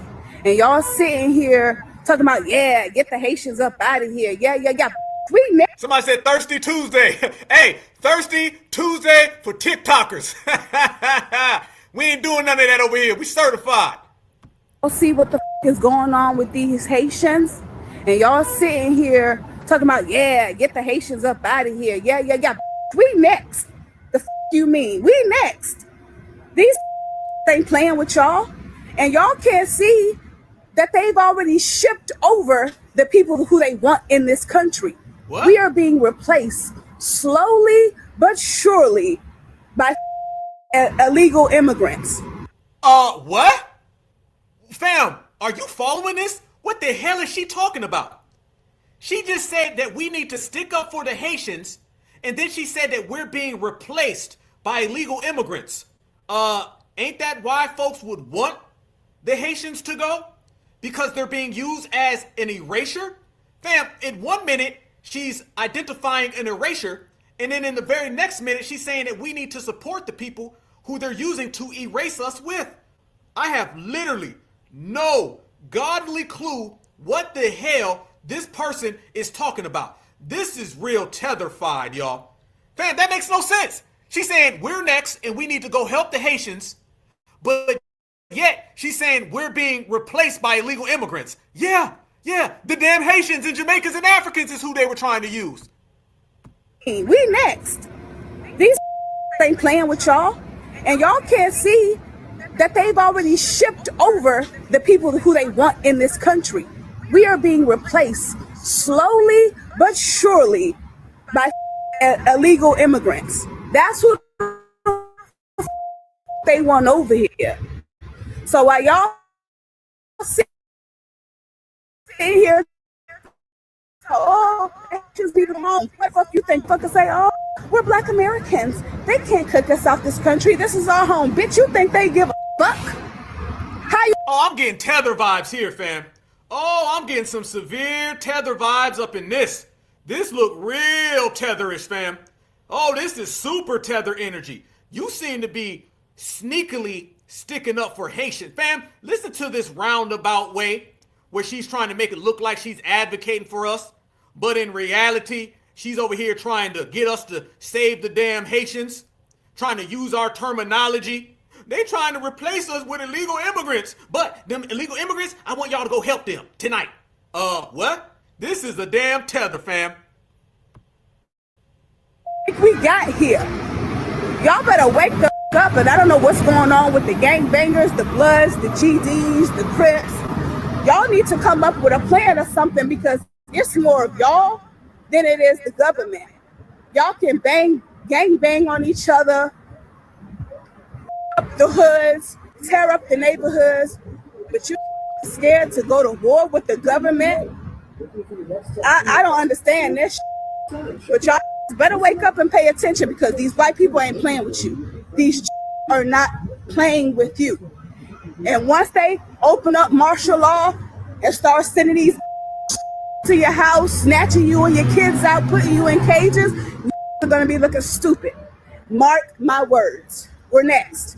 We are next on the chopping block. So I'm going to need all my brothers and sisters. Oh, no, I ain't your brother and your sisters. No, you better go tell somebody else that one.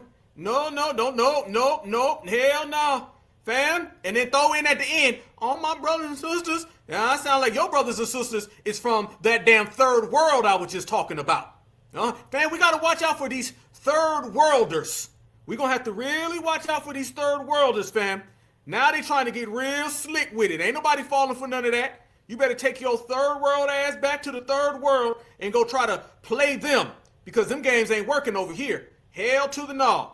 I don't know what the hell this person is talking about. And a dosage of we all black at the end ain't gonna work neither. You can keep that. To get together, staying with you. And once they open up martial law and start sending these to your house, snatching you and your kids out, putting you in cages, you're going to be looking stupid. Mark my words. We're next. We are next on the chopping block. So I'm going to need all my brothers and sisters to get together, stack your paper, get your passports ready, because it's definitely about to go down. Wake the up. No, your ass needs to go to sleep, okay? And get the hell out of our way. Fam, look, boy, they think they cold, boy. They ain't nothing. Yeah, she's scared as hell. She's scared as hell. That's some Democrat talk right there. That's some Democrat talk. 1 minute she's saying we need to defend the Haitians who they're using to replace us. And then the next minute she says that they're trying to replace us with illegal immigrants. Well, if they're trying to replace us with illegal immigrants, ain't it the illegal immigrants who are going home? You should be happy by your own logic. But tethers make no logic. And family, that looks like a tether all damn day. And a Democrat. And y'all know what happens when you put together a tether and a Democrat. You ended up dealing with a tethercrat. That's exactly what that is. It's the same way when you put together a tether and a swirler. You get a twirler, okay? When you put together a tether and a male, you get a tail. Fam, we got terms for all of them. We got a word, we got a term, we got a phrase that expose everybody. That ain't no foundational black American at all, fam. No. There's some damn Haitian or Jamaican or some African going all through her goddamn mouth. I see it popping out of her goddamn lips when she's talking. That ain't no FBA, fam. And they're not going to try to play with us on that level. No. See, because everybody's delineating right now. Everybody's delineating. They don't like the fact that, quite frankly, everybody's behind us and they trying to delineate after what foundational black Americans have started. That's what it is, fam. Everybody wants to come around now and say, well, we delineating too. Can I be a part of you? No, you can't. You can't be a part of foundational black Americans. Nope. See, they want to try to do their version of delineation so they can try to steal what we got going on. And we're not accepting that neither. Fam, I was just talking about the cake soaps and the two-tone tethers, right? And you just seen that tether right there. They're trying to sprinkle in third world language. That's why I say, fam, always listen for third world language, because it is very, very evident that these individuals try to take third world language and tie it in to what we say to try to throw the wool over us, but we be pushing all of that stuff back. We don't go for none of that. Fam, look at this person right here. Look at this. Fam, this is a Jamaican man, and she says that she is not an African. She says she's going to delineate from Africans. But family, doesn't just stop there. As she says she's going to delineate from Africans, I want you to also realize one thing. She's also looking like she's dripping with cake soap as well. So are the cake soapers delineating? I bet she won't delineate from cake soap. Y'all watch this. You have some blacks and Africans that get offended when Jamaicans say that they're not Africans. Yes, we know that majority of us is from African descent, but we are not Africans. You said they balkanizing? they balkanizing. They balkanizing, family. Here goes another balkanizer. Hey, they brokenizing. That's what they doing. Hey, fam, the tethers are out here brokenizing. Same way they broken their homeland, they got broken lineages, a broken mud hut, they brokenizing. Let's go. We are a set of people that is out of many one people. That is what is on our coat of arms. We're not Africans, we're Jamaicans with African descent. Majority black, but we're not Africans. And this is what set us apart, even from black Americans. African can come here and claim black Americans. They cannot claim Jamaican. We have our own land. What? We have our own system. We have our own culture. We have our own food. Do you have your own beaches? No. Do you have your own parliament? No. Oh, no. You don't have your own anything. Notice how she just threw shots right there, fam? The African can come to America and he can get in on the black American culture. He can't come over here and get in on the Jamaican culture. I know you ain't talking. Fam, these are individuals who don't even operate or own their own beaches talking that nonsense. Are you serious? Hell no. No, Miss Cake Soap. Nope.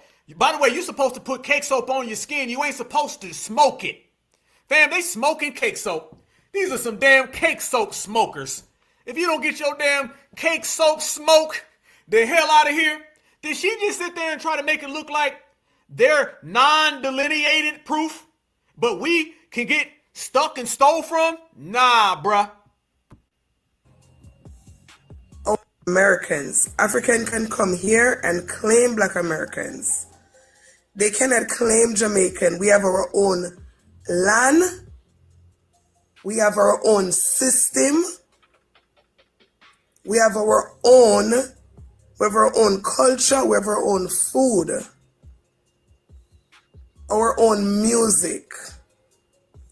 So we are not Africans. We are Jamaicans. And we derive from many things. And we ain't Africans, Jamaicans, diaspora, none of that. We Black Americans. And notice, she don't want to say black. Uh-oh, family. Notice that this individual straying away from saying black. Ain't he saying that he ain't black? I ain't heard black come up one time. I keep seeing an overemphasis on Jamaican. Fam, this individual wants to be Jamaican because this individual don't want to be a black person. Notice this, fam. These individuals don't want nothing to do with blackness. They want to get far the hell away from blackness as possible. Yeah, she sneak dissing. Yeah, this, what do you say? Cake soap, slow babble. You ain't lying, family. Yeah, cake soap trauma. Yeah, you ain't said black one time. Fam, these folks try to make it sound like they proud of where they from. They proud of everything except for they damn skin tone. Yes, the African percentage is high up there because we're majority black, but we derive from many things. So we're not Africans, we're majority black, but Black American, we don't say that. Well, you know, we majority black, but you know, no, it starts with black and it ends with black with us. Is high up there because we're majority black, but we derive from many things. So we're not Africans, we're Jamaicans. And people shouldn't get offended when we claim that we're just raw Jamaicans, because we're proud people and we're proud that we are from the island of Jamaica. We don't have to claim that we're Africans. Two different set of people, two different everything, system, everything. So no, we are not Africans. We are proud Jamaicans. And I don't think you a woman. Since we talking about what ain't. You ain't an African, and I don't think you ain't a damn woman. Don't try to take that from us. We have our own flag, our own independence, our own culture. We have everything that is our own, that make us very unique and set us apart from Africans. So we're not Africans. We're from African descent, but we're not Africans. We're proud black Jamaican. We're proud black people. Jamaican. Nah, how the hell you so proud to be black, but your skin tone ain't saying the same thing? You ain't got the skin to say any of that though. Notice this, family. They only want to throw black in there as a little caveat to when they come back around to us. See, later on, she'll be coming to us and saying, well, you know, we kind of black like you though, ain't we though? We ain't like them over there. Nah, your ass gonna get called out for what it is. We gonna speak on it. We gonna speak on it. Nice try. Fam, this is what I'm saying. Even when they're trying to delineate, they still on some damn cake soap. They just can't do anything right. They just can't do anything right, fam. They're trying to delineate, but they got cake soap on. She was trying to maneuver around blackness, only threw blackness in as a little caveat. The majority of time start saying African. There's a lot of Asians who are Jamaican, There's a lot of Jamaicans out there who are Asian people, who come from Asian background. You gonna say anything about them though? And them be the main ones up there whooping on you, but you ain't gonna say nothing about them. You see what we talking about, fam? This is what we mean. These people are living in massive delusion. And it's best that Black Americans, as we have been, is we kind of just sticking to ourselves throughout this damn whole scenario. We've been sticking to ourselves, fam, because what we've come to realize is nothing these people are doing is beneficial to us. Because only thing they're doing is dumping their diaspora dysfunction on foundational Black Americans. You want to hear some real diaspora dysfunction, fam? I'm going to show you some diaspora dysfunction.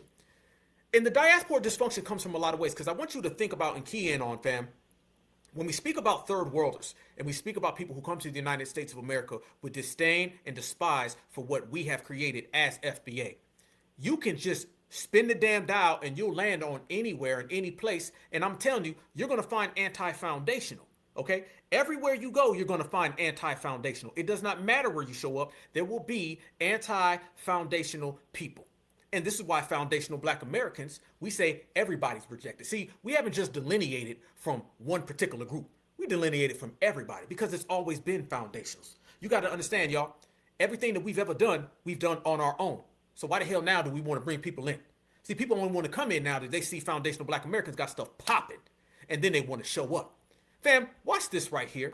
This is a prime example. Remember when Two-Tone Tether was on that broadcast the other day, and Two-Tone Tether was talking to that lady?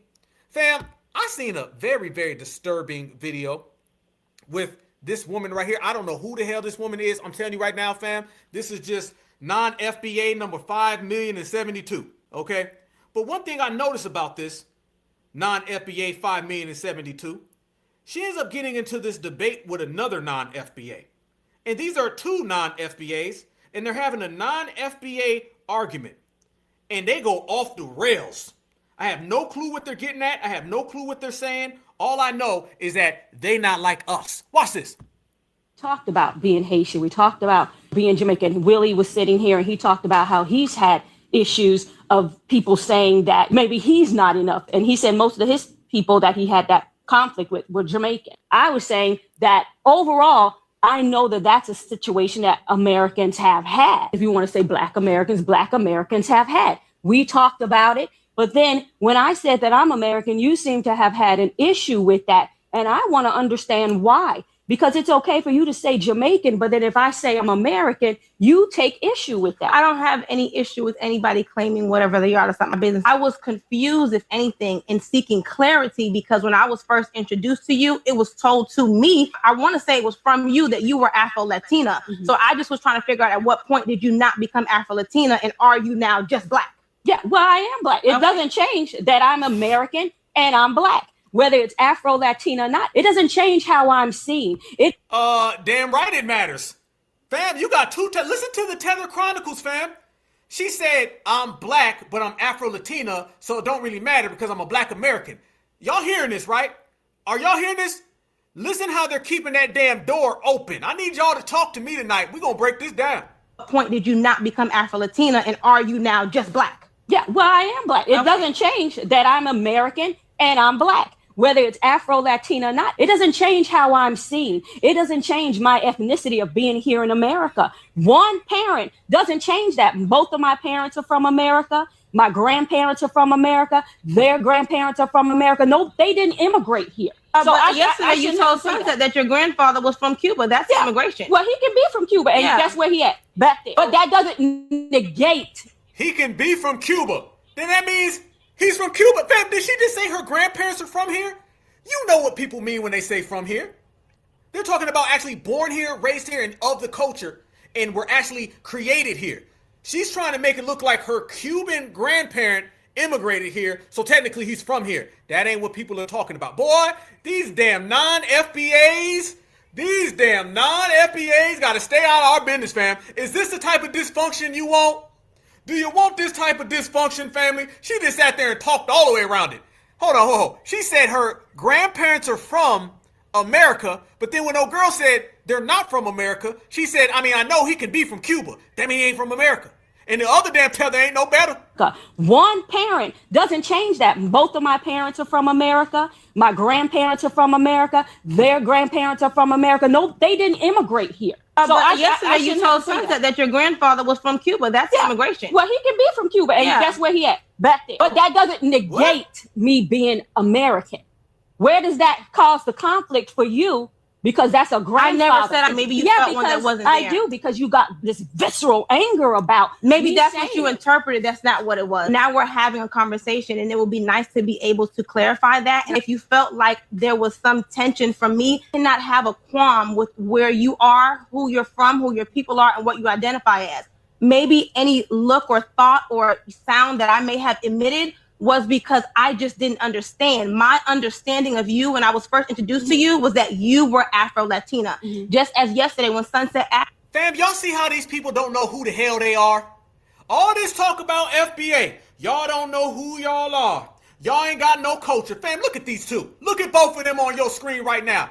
They don't know who the hell they are, don't know where they from, don't know where they going. Only thing that they both know is that they both want to be American. That's all it is, fam. These folks ain't got no idea about who the hell they are. This person right here on the left said, my grandparents are from America, but they're from Cuba. Then you ain't from America. The other one over here got another damn sign of cake soap. There go Mo Cake Soap, fam. These folks ain't got a damn clue of who the hell they are, don't know where the hell they going, and don't know what the hell they talking about. And we don't know what the hell they talking about neither. Asked you, are your people from anywhere else? You said no. Then she said, are your people from anywhere else? Then you said, oh, my grandfather is Cuban. So I just don't know. Just like he was saying, but people are matter to you? It doesn't matter to me. I just wanted to understand. Isn't it what we're talking about? But now you understand. I'm not understanding because you're not clarifying. I did just clarify. Okay. I don't think you're listening because I told you this before. I've even heard you sit here at this table and put down Americans. They can go back in the videos and put down Black Americans. What did I say about the point one time when you said these Black Americans, you all just need to take whatever monies you can get. If you're working, if somebody offers you $5, take it. Why is it you all don't want to work for anything? Me, it's disheartening, and low-key I do feel attacked, but I don't want to take it personal, even though I've sat here plenty of times and heard you and Willie attack people that are not from this country. Nod your head in corroboration with Willie when he's saying people should go back to their country, all this other type of thing. How immigrants come here and claim things. Now you're trying to sell a narrative. Go back at any moment and they can hear the things you've said. Let's about take it back at any Black moment. Americans. Okay. We talked about being Haitian. We talked about being Jamaican. Stop. What the hell was that? Certifieds. What the hell was they just doing right there? They don't know what it is. Yeah, man, listen. I have to hit the damn tether alert 100 times. It might malfunction. Okay, I don't want to mess up my tether button, okay? I got it right here, and I don't want to press it, okay, because I may make it explode, because I don't know what the hell that was. Let me tell you something, fam. That was a Haitian, Jamaican, Caribbean MFer, and what she was talking about was hating on Black Americans. The Afro-Latino person is trying to pretend like she's sticking up for us, but in reality, she's tethered into us just as much as the damn Jamaican. They're really having a conversation, a debate, and a dispute about who can tether on the foundationals. That's what that really is, fam. They're both trying to tether on to us, and now we're having the tether wars. That's what's going on in the United States of America, y'all. You have tether wars. You got tether over here, tether over here. They both want to be Black Americans. Black Americans said F you to both of them, and then they go on this damn dusty ass show and start arguing. Tethers now are in complete disarray, and tethers are completely now having their own civil war battles. This is why FBA stays away. When you go to anywhere in the Caribbean or anywhere in the diaspora family, I'm here to tell you, these people have no racial concepts. Remember, the same people who use cake soap and the same people who come here and say they never knew they were Black until they got to America. How in the hell can these people be any type of professors or any type of knowledgeable person about what goes on in the global system of supremacy? Let me say this, fam. Anybody who says they never knew they were Black until they got to America, but then when they get to America, they say we're all Black and we would all get pulled over because we're all Black, that right there is a damn dusty, rusty, musty ass tether. That's exactly what that is. That's a straight up smut. Family, they say they never knew that they were Black. How many times have you heard somebody say they never knew they were Black until they got to America? And then add that to how many times you hear people say we're all Black because we all get pulled over. How in the hell do you know you Black here, but over here you didn't know you was Black? You see how I don't add up, family? Just how she said her grandfather is from Cuba, but he's from America. They make no sense. And they'll say anything to try to steal from us because that's third world babble, all right? That's third world babble coming from third worlders. You never allow third world people to try to cling on to first world people. Let me make a very, very good point. They always talk about third world white people. Because anybody who's ever been to Europe, Europe is quite frankly a sewer, okay? Europe, I've heard phrased, is an open sewer, all right? And I've been to Europe before, and it's an open sewer. You notice that third world white folks, when they come over here, they get in line with supremacy and they never talk back to the first world white folks, which are either the Europeaners who are upper class or to Americans here. You're never going to see somebody who comes from the Ukraine or from some dusty ass place in, say, Germany or Italy come over here and disrespect a W from Mississippi. That'll never happen. Third world white folks get in line, they get in order, and they fall behind the first world white folks. That's a little different when you start dealing with these melanated smuts. These melanated smuts, when they come over here, they want to try to cling on and blend in or invade Black American culture. That's what they want to do. A third world melanated person moves completely different than a third world male person, okay? The male person, he likes to benefit off the system of supremacy. They know better, they pipe down, and they just go on about their lives. This is how the Italians were allowed to slide on into whiteness back in the day. Now, when you start talking about Jamaicans and Africans and Haitians, they don't have that mentality. They have the I want it here, I want it now, and I'll take. And they never have that smoke for the dominant society. And then they run around and say, hey, I never knew I was black. Let me tell you this, fam. You ever notice that the third world white people always knew they were white? They knew they were white before they got to America. They knew they were white when they get to America. But you notice how the third world melanated folks say they never knew they were black until they came here? So the third world white person has a racial identity and understanding outside of America, inside of America. The third world melanated person, they say they didn't have a damn clue because they associated themselves with villages and tribes. So somebody who identifies with villages and tribes in the modern era, in this global world of high-paced technology, and you don't even understand the simple concept of black and white and everything in between, but yet you want to come over here and expect foundational Black Americans to accept you with your anti-FBA despise? Hell to the no. Hell no. And this is why we reject all of your third world attributes, your third world verbiage, your third world language, and your third world phrases and terminologies. Because quite frankly, we know it does not work for us the same way you don't work for yourself. This is what you got to do. You got to understand the way that these people operate. They function. They function with this thing of, I have to leave. I have to get out of here. No matter what, they have no loyalty. Remember that, fam. As us being first world Black people, the only ones, that comes with loyalty as well. See, we have loyalty to ourselves, to our culture, to our ancestors, to our homeland. A third worlder has a lot of things, and loyalty is not one of them. Who in the hell would have loyalty to a broke down, battered area in which that they were derived from? Think about this, brothers and sisters. When you speak about a third world person, they don't like themselves and they don't even like their ancestors. See, third worlders can't stand their ancestors because their ancestors didn't put in the work to leave them a homeland that functions like ours does. Notice how much we love our ancestors. I'm talking about Black August right now. Black August isn't something that we created last weekend. Black August is something that has been down the line of foundational Black Americans having this line of work, this resume of putting in work in this particular month, a month in which I was born in because I'm an August baby. Nat Turner's rebellion started this month, and just last week it started, family. That's Black August. See, name some Black August things right now in the chat, my brothers and sisters. I want you to put some Black August things in here. We ain't here preaching tonight, y'all. We ain't here cooking. Black August is a signifying measure of foundational Black Americans throughout our timeline. They don't have a Black August, a Black September, February. They got a colonizer August. They got a colonizer January. They got a colonizer April and May because they're always colonized. They don't have that type of love that they say that they do.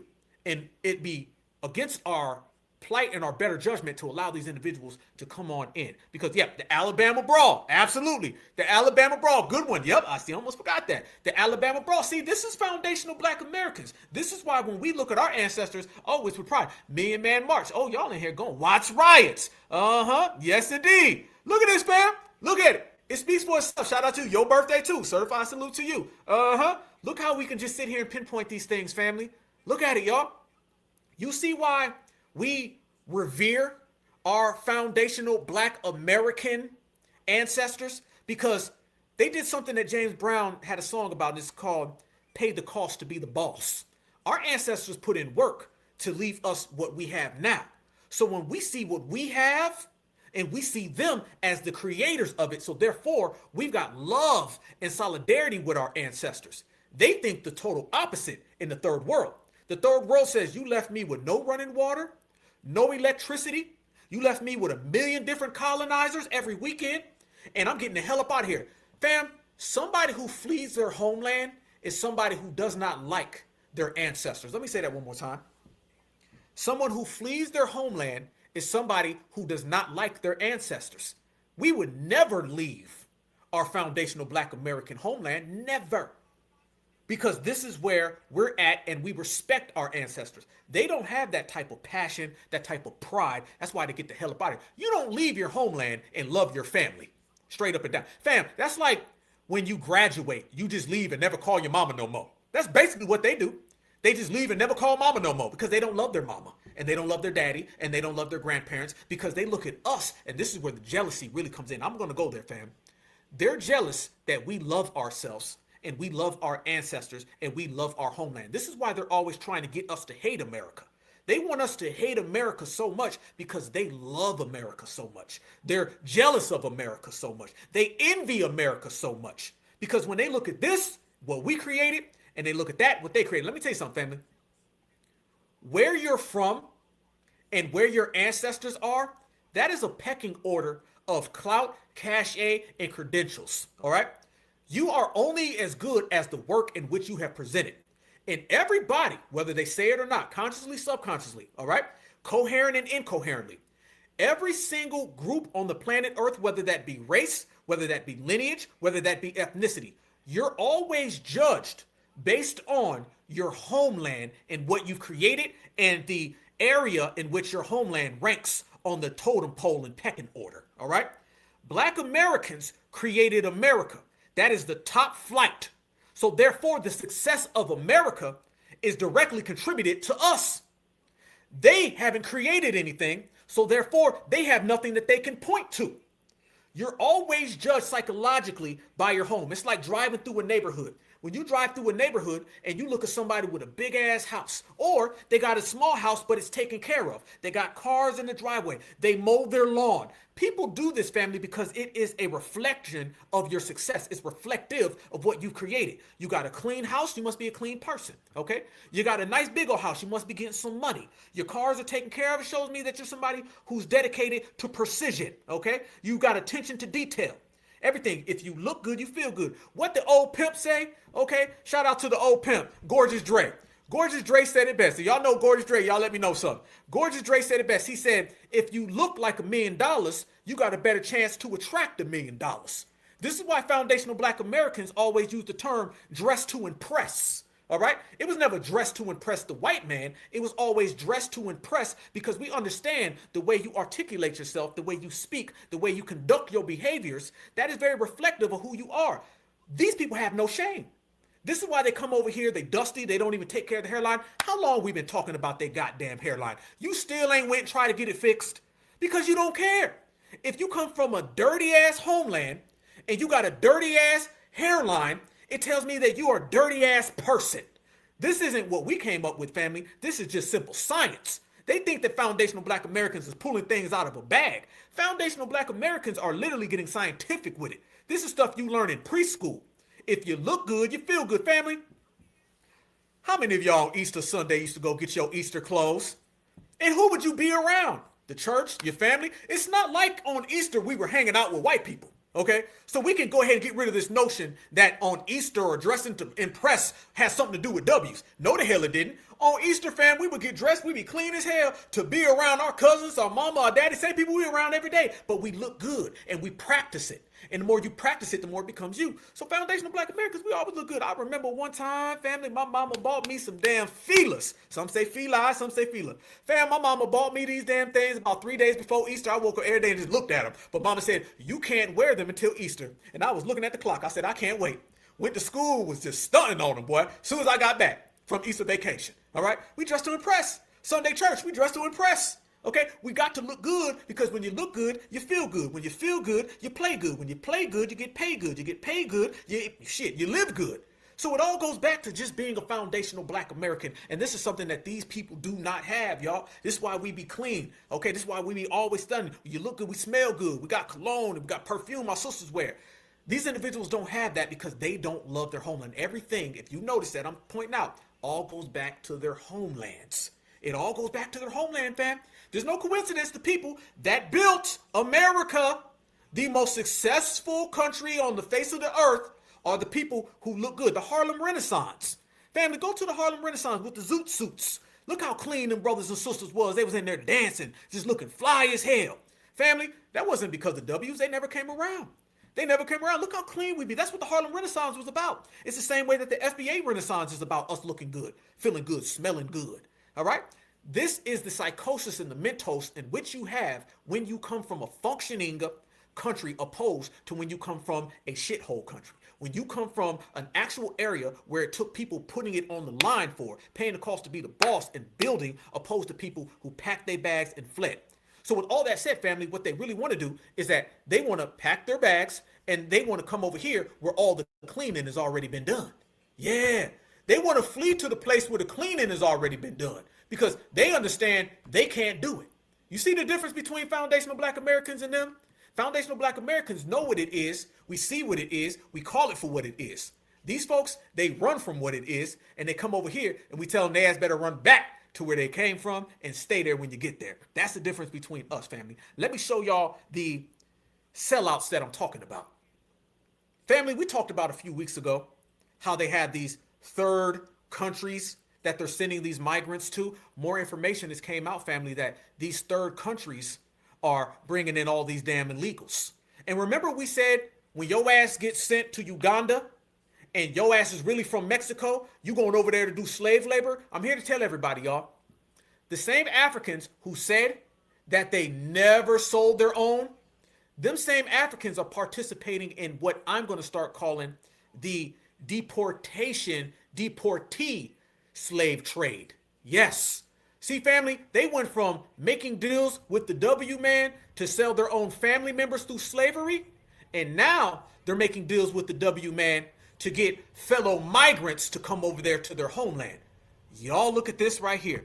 Donald Trump, he said he was going to do it, and he did it. 5 migrants who rejected Trump deportation to Liberia reportedly diverted to Equatorial New Guinea. Uh-oh, fam. This is the difference between being from first world, third world. Clean, dirty, classy, trashy, certified, counterfeit. Watch this, family. Being an asylum seeker in the US and instead of getting refuge being sent here to the Central African Republic. First, my hands and with my belly like this and my foot. So they handcuffed you and shackled you? Yes. This woman is one of many migrants who've won US court protection orders saying they cannot be deported back home because they could face persecution, torture, or death.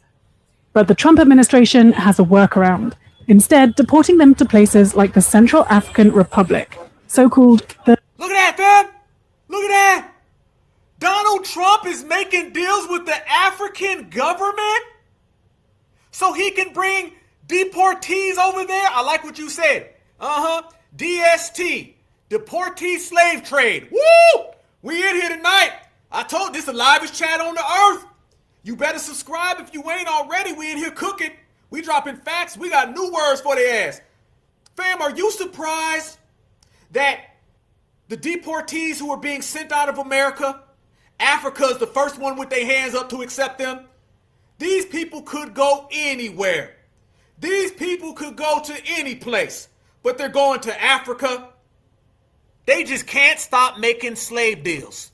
Third country deportations. Even though the country is in a civil war and the US State Department warns people do not travel here because it's too dangerous. At 8:58 p.m. on June 11th, 18 migrants from all over the world were brought to Alexandria Airport, Louisiana. They say they were handcuffed and shackled. Several claim they were severely beaten. Whoa! 2 of the migrants say they were forced into a full body restraint, like the one seen here in a demo video. How many of y'all remember when I showed that full body suit that the ICE agencies were using on illegals? There you go. Fam, we don't say anything that don't come true. Look, fam, there it goes. Go back about 4 weeks ago, and I showed everybody that they were using these full damn body suits on illegals. There it is. And they taking these illegals from America, dropping them off in Africa. The deportee slave trade. The US official called the allegation a flat-out lie and denied anyone was beaten. The maker of one such restraint said it's a last resort tool intended to promote safety and prevent escalation. Nearly 20 hours later, after a refueling stop, the plane touched down in Bangui, Central African Republic. What? But why Central African Republic? For the past decade... No! Look at this, family! A refueling stop, the plane touched down in Bangui, Central African Republic. But... Look where they sending these people! Fam! Look where the hell they sending them! This is what they doing! Africans are still participating in a slave trade. They still participating in exchanging bodies. Uh-oh. Why Central African... Oh, by the way, you think these people are playing with them? You think they going over there for a better life? There's consequences to fleeing. Why Central African Republic? For the past decade, the US has given just a few $1 million per year to the UN Migration Agency IOM's operations in CAR. But this year, that figure shot up to $85 million. We asked the IOM about the money they're receiving. They did not respond to our specific questions, but told us that IOM has a long-standing presence in the CAR and they're receiving funding from a range of donors. The State Department told us the US will use foreign assistance to support countries that help us achieve our immigration priorities. It's a tacit admission the money sent to humanitarian causes like the IOM is tied to the deportations. The IOM. Y'all remember when we broke that story? Fam, go back 2 years ago. We broke the story about the IOM right here on the Black Alpha Network. Oh, snap. International migration in full damn swing. Fam, this is why people been very quiet about immigration as of late. Notice, y'all, you ain't really been hearing much about immigration too much, have you? You ain't really been seeing people talking about this too much. No, they haven't. Why? It's because a lot of them folks are getting sent elsewhere. Look at Julio Romero. Didn't I tell y'all they gonna go over there and be doing slave labor? Family, this doesn't look like just some normal Jorge's in Africa. Family, how in the hell did Julio Iglesias Romero end up from Africa as a deportee? And he's stuck with his friends. Buenas noches, mi nombre es Brian Sánchez, soy de Honduras. Fui arrestado en Miami, Florida, puesto en custodia, centro de detención. Pido ayuda, justicia, porque me han deportado hacia África el 1 de agosto. Por favor, pido ayuda por mí, por mis otros compañeros, 4 cubanos y un ecuatoriano. Por favor, ayuda. Les pedimos justicia, ayuda a la congresista, a los congresistas, al pueblo cubano, pueblo de Honduras. Por favor, ayúdenlo, que esto se haga también viral. Comunidades. Aquí tengo una persona de Ecuador. Fam, this looks like a damn ransom video. This looks like a ransom video, family. I don't know. He took me away. I don't know where to go. This is a damn ransom video. Look what they got these people all up under. Look what they doing to these people. Oh, you done fled. Fleeing has consequences. Now you see it. Oh, we told them. We told them, Black Americans, don't blame us. We only keeping it real. Tu nombre, mi hermano. Hola, ¿cómo están? Muy buenas noches. Mi nombre es Mauricio Alvarado. Soy uno de las personas que nos han deportado ilegalmente, sin firmar, sin nada, con las protecciones de... Stop. Okay, family. Oh, we got to break this down. Oh, we're going to go there. We're going to go there. We're going to go there. We're going to go there. Family, we called all of this first off, okay? So applaud yourself. Certified 100, Certified Black Society, the #1 chat on the planet Earth. We talked about all of this a mere 3 weeks ago, when we were the only ones really talking about this deportee slave trade that's going on. We spoke about it 6 months ago when all of those African presidents came over here, sat in the Oval Office with Donald Trump, shook his hand, and he literally gave them gold coins. Africans were coming over here to cut deals with the Donald Trump administration. This is how, as the lady put it, they're going to get their foreign aid. If you notice, the Democrats have been low-key kind of quiet about this. Y'all notice that, fam? Think about it, y'all. The Democrats have been fighting for illegal immigrants more than they've been fighting for healthcare or education or economics. Why are the Democrats so silent about the deportee slave trade going on with the Trump administration and all of these African governments? You're quiet about this, but you're loud about everything else with illegal immigration? You fight tooth and nail about illegal immigration? You basically tell your own Democratic voters, shut the hell up, you're not important, we're going to give it to illegals, but you ain't talking about your illegals getting deported from America and ending up in Africa? I'm going to tell you why. The reason why the Democrats ain't saying nothing about this is because folks is getting paid. Money's being exchanged. See, the Democrats only want those illegals to come over here and help them during the midterms and the general elections. Outside of that, they don't give a F. And also, if they were to expose this, that means their whole generic African scamming that they're trying to do on Black Americans would be highlighted as fraudulent. They don't want to bring this up because then you're going to have to bring up them damn African governments. They look like they're partners with Donald Trump because they are. Family, this is all partnership. This is a partnership from Donald Trump's administration and these African nations, the same African nations that the Democrats pretend to want to be so friendly with, the same African nations that they tell us we need to go back to and get tied into our African roots that we don't MFing have. So do you see why the Democrats are real silent about this? This is low-key a hidden deportee slave trade. And you just seen right there, in which we predicted a few weeks ago, you're not getting deported to Africa and these countries that literally have civil wars, and you're going over there just getting put into a society. No, you're going over there and your ass is doing slave labor. That's what it is. Fam, I'm going to say it. The United States government and these African nations are openly participating in deportee slave trade because these people are over there in dark rooms, dark alleys, and next thing you know, fam, we're going to start hearing about these people vanishing. I'm going to call it now. They're going to start disappearing. Yep. It's the same relationship that goes back to the transatlantic slave trade. You got the W, and then you got the head in charge in Africa. Yep. You got the head foo-foo in charge. Yes. You've got the W, and then you've got these African leaders, and they're exchanging bodies. Notice every single time you see a W and you see one of these heads of state of Africa, somebody is getting exchanged. And I don't mean somebody. I mean some physical body is getting exchanged. Every time. If you see a Europeaner, if you see a Western American, and you see an African head of state, they're literally selling and exchanging human beings.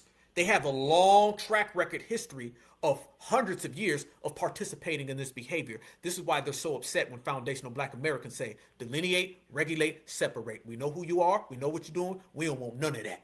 This is what it is. Fam, I'm going to take it even a step further. Oh, we're going to go there tonight. Oh, we're going to go there, fam. I got even more receipts on this deportee slave trade that they are participating in, that they're very, very, very silent about. Look at this right here, fam. This man popped up somewhere in Africa. You never agreed to be deported to Africa. No. Last year, Cuban immigrant Yasmani Moreno de Armas was working and living in Florida. He's now in the Central African Republic, sent there by the Trump administration in late July, alongside dozens of deportees. We cannot leave, we don't have documents, and we're suffering and missing our families in a continent we don't know. He told us from Bangui, the country's capital. Before arriving there, have you ever heard of the Central African Republic? Never.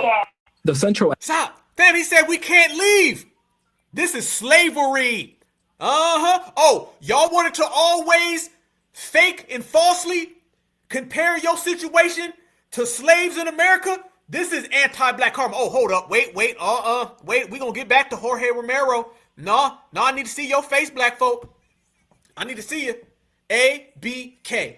Anti-black karma. It has no jurisdiction. It'll get you anywhere. And there's no statute of limitations. It'll get you anytime.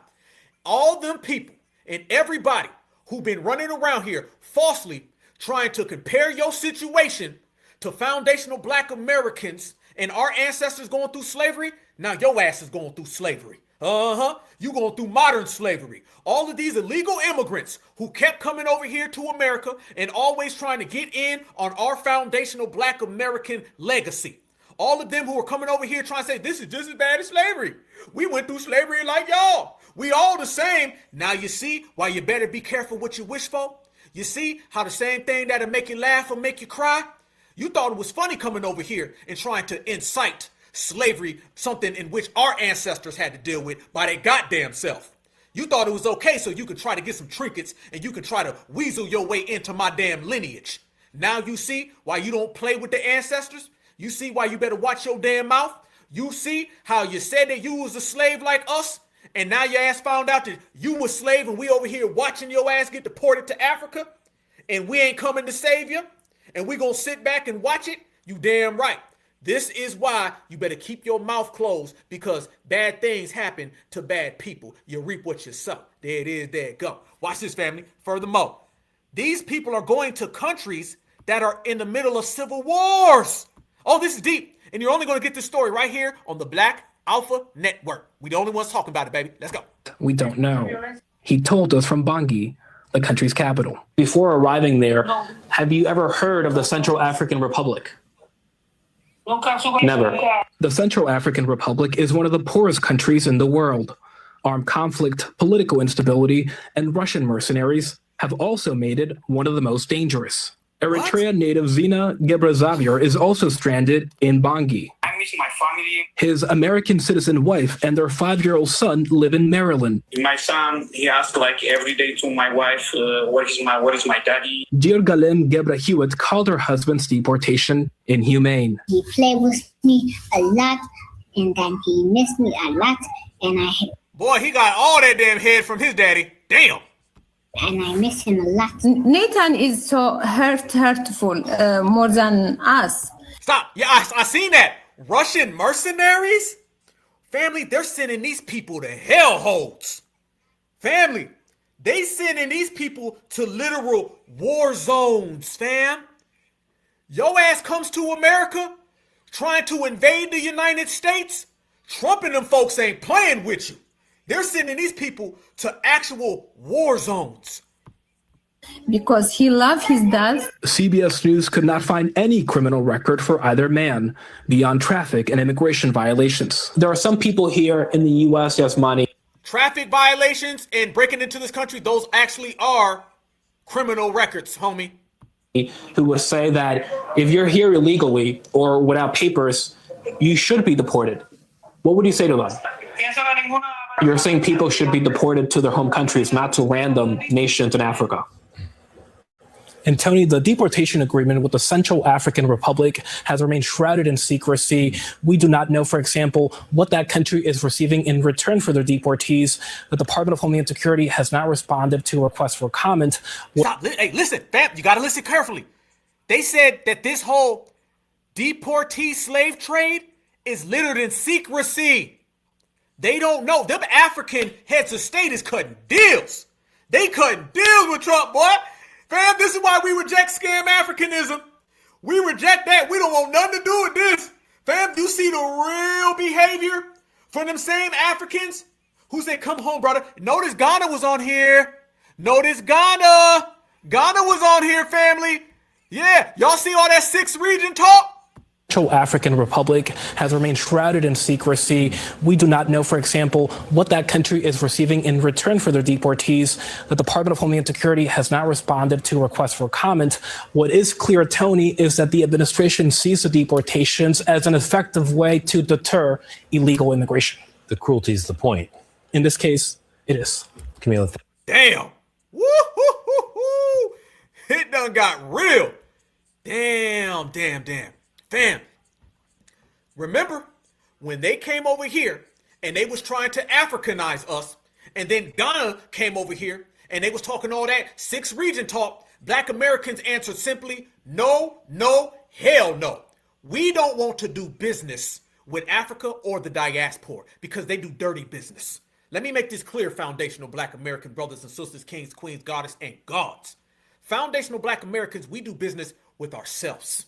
We don't trust these people because their paperwork is as dirty as their homelands. The reason why whenever they're trying to dump Africa on us or they're trying to Africanize our culture, we reject it wholeheartedly and we regulate that ass is because these people are going to try to get us jammed up the same way they jamming up Julio. Julio didn't want to listen. So now Julio ass got deported from Mexico to America, all the way over to a place in Africa where they're having a civil war. Family, they're literally dropping these people off in war zones. You got Russian mercenaries popping up over there. Russian mercenaries are over there?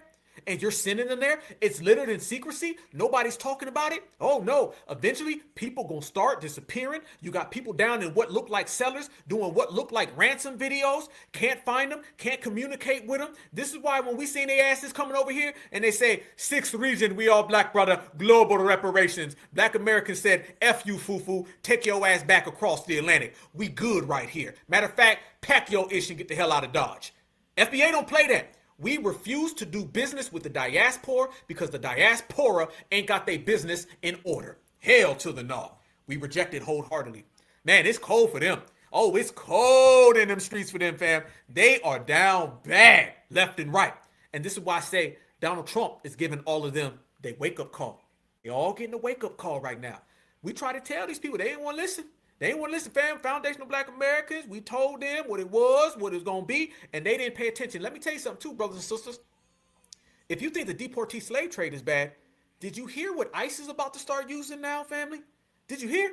How many of y'all heard about the glove? Did you hear about it, fam? Yeah, they got something now called the glove. Let me show you what the glove is. I'm going to show you what the glove is. Let me show you what the glove is. That's the glove right there. Roland said he's seen the glove. He said he's used to a different kind of glove with the leopard print, but it's still a glove though.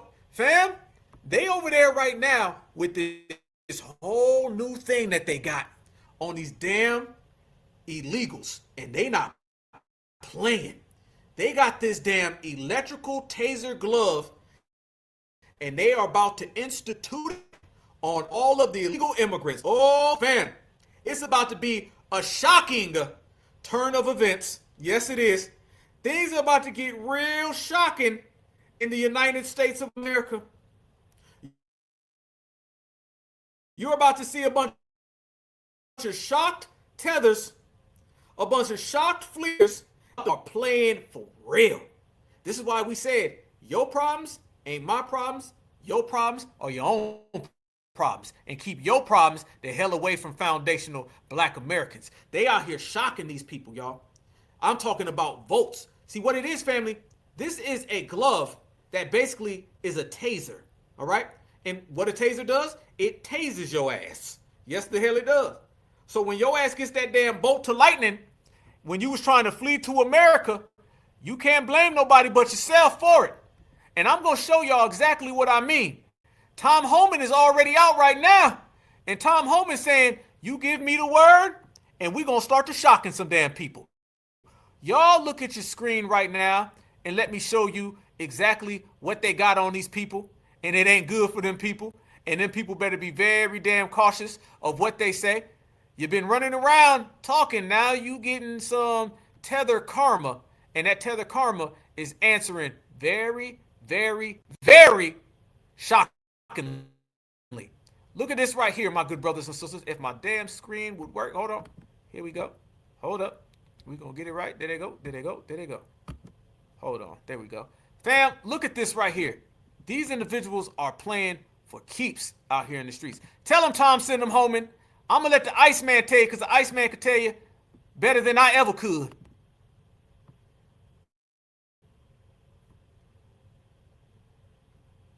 And first thing you go for is lethal force. So, we have sea spray. We have tasers. So the glove is the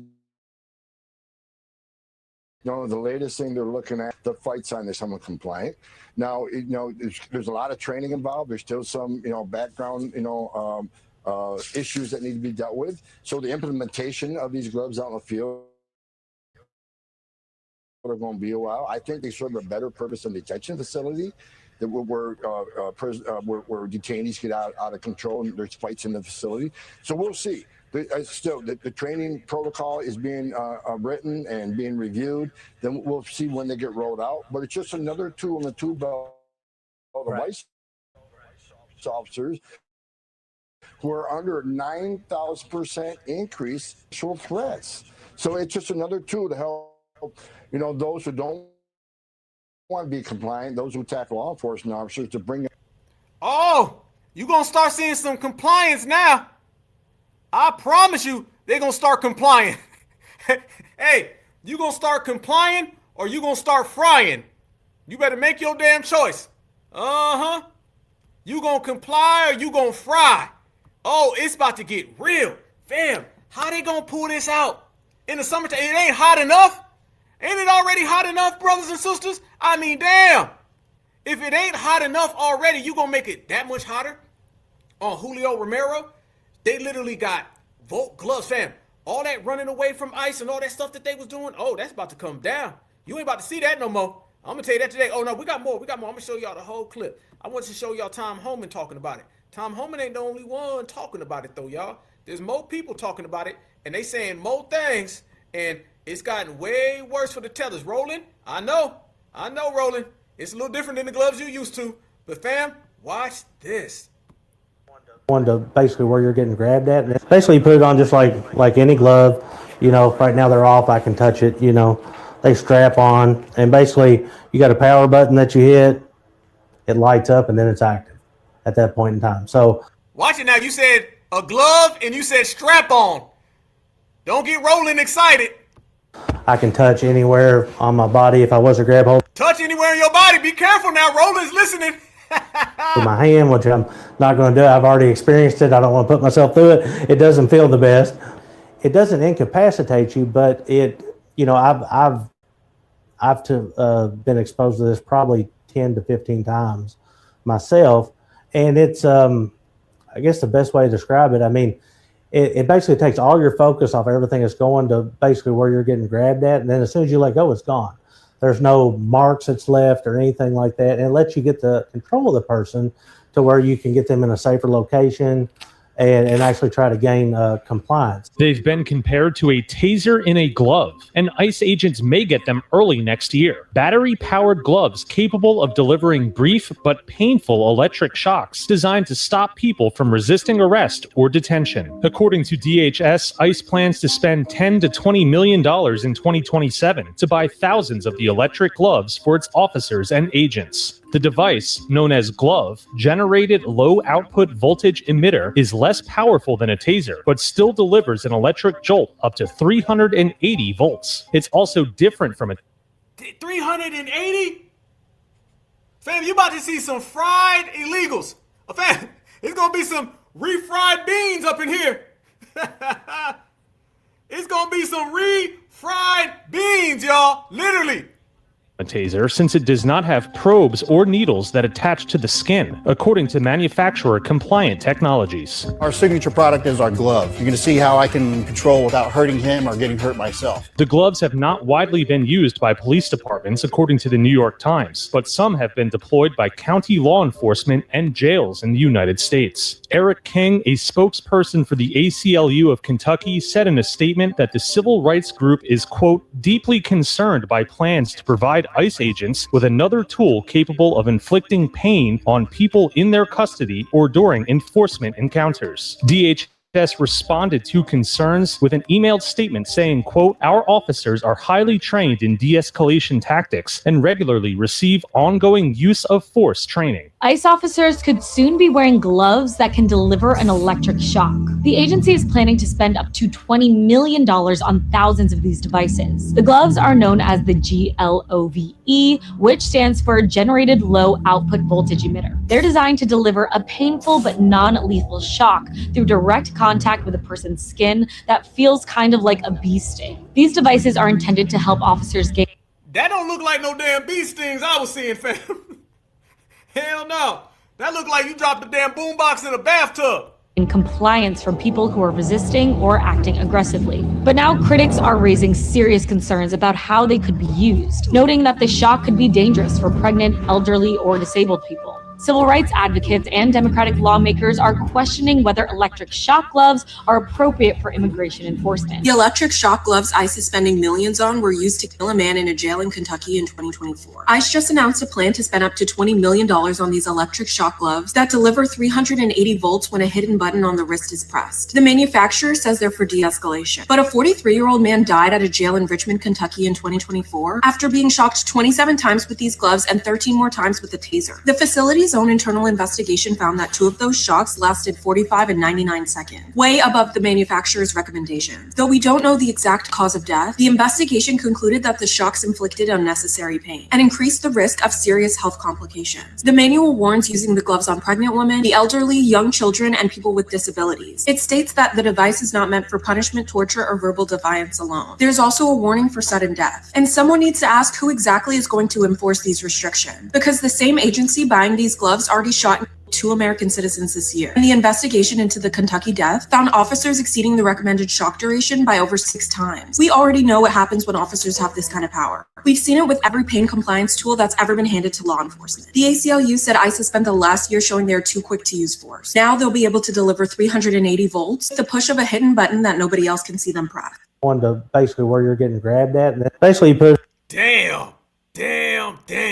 Fam, if you add this right here, if you add this right here to the damn deportee slave trade, I guess it would be a wake-up call and then put back to sleep, I guess.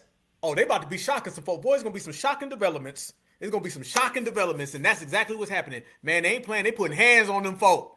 They putting hands on them. Straight up and down, fam. They putting hands on them, and hey, it is what it is. It is what it is. So anytime these people do that, see, this is what happens when the folks was out there and they was trying to go at it with ICE and they was running around. You thought ICE was going to sit back and be like, okay, these people going to put their hands on us. They're going to disrespect us. They're going to be jumping in front of the vehicles and all that. Hell no. Wasn't nobody going to sit back and accept that. They was going to do exactly what they doing, and they was going to handle it accordingly. And the fact that they handling it accordingly, that lets you know that you on your own and you're going to have to deal with it. And if you got to deal with it, that's it. Fam, how many of y'all, I want to know, because, I know I got some brothers and sisters here tonight. How many of y'all attended this event that was over the weekend, fam? I didn't know that this was going on over the weekend. Somebody told me that they had to stop the ICE terror event. That's what I heard, fam. Let me see if we can pull this on up for the family in here tonight. They had to stop the ICE terror event. I heard that the Haitians put it together, and they wanted to have some foundational Black Americans come on over there and assist them and help them. And Black Americans said, hell to the no, about ain't, won't do it. Stop the ICE terror event. It was over the weekend, family. It was in Georgia. So if GA's in the house tonight, GA, I just want you to know that people was running around here and they really had a whole march so we can stop all the violence from ICE. Wanted foundation Black Americans to help. They see something and help your fellow brother or sister out here in these streets. Y'all didn't go? Damn, I thought we'd have at least 5 or 6 people who actually went. Damn, Black Americans, y'all wasn't trying to lend no hand to the tether man? The tether man said he need you. The tether man said he needs some help, and he said they being terrorized in these streets, and he said he needs foundational Black Americans to go ahead and put it all on the line for him. That's what they were saying. That's what they were saying. So we got to be very, very cautious of, helping out our Haitian friends. Y'all said I ain't going to no damn event. Hell to the no. No. All right. Well, hey, the Foundational Black American Lineage, Heritage, and Culture has spoken. And fam, there were some other very, very strange things that were going on, not just over the weekend, y'all, but, all across the board. Friday had some situations I had to take care of, you know what I'm saying? So I was like, let's see what the brothers and sisters was doing. Fam, notice that they want us to be a part of their scam Africanism, and yet they don't ever mention that these scam Africans basically do this right here. You want to see a picture of what scam Africanism looks like this year in 2026? It looks like the same way it did in 2025, or 1995, or 1985. Family, scam Africanism isn't us all being on the same page and brothers and sisters. Family, that's scam Africanism right there. Yes. Family, we gonna say it for what it is. Y'all are running around here trying to get next to every male you can find. The ones that's 350, the ones that's 450, the ones that's 550, the ones that are 50 plus another 50. So you got 100-year-old, 550-pound males. She looks like her name is Bridget. And you got Mr. Mutombo and Bridget. You got Baba and Bridget on the line. Yeah. See, family, we've been knowing what y'all been doing the whole time. We've been knowing. This is why Foundational Black Americans, we ain't with none of y'all.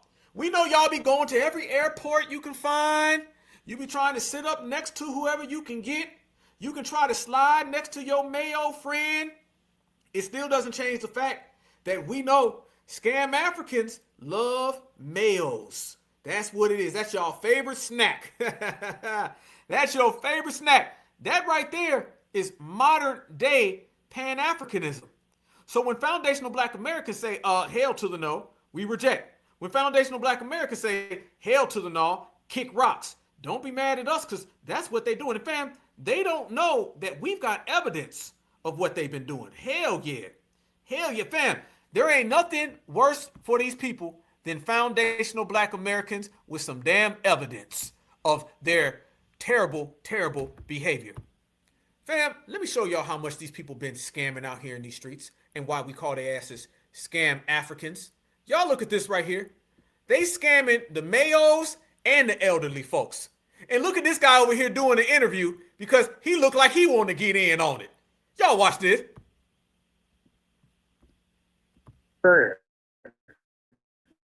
Am I a fool or? Wait. Hey, watch this, family. Watch this. This is Baba and Bridget. Is this normal? How old are you? I'm 69. This Nigerian dude, how old is he? Yeah, he's 30. 30. Yeah, I don't think it's going to work, but I just wanted to ask you, how do you know if a man loves you or if he's using you for money? Because when I send him money, you send him money? I have, yes. And he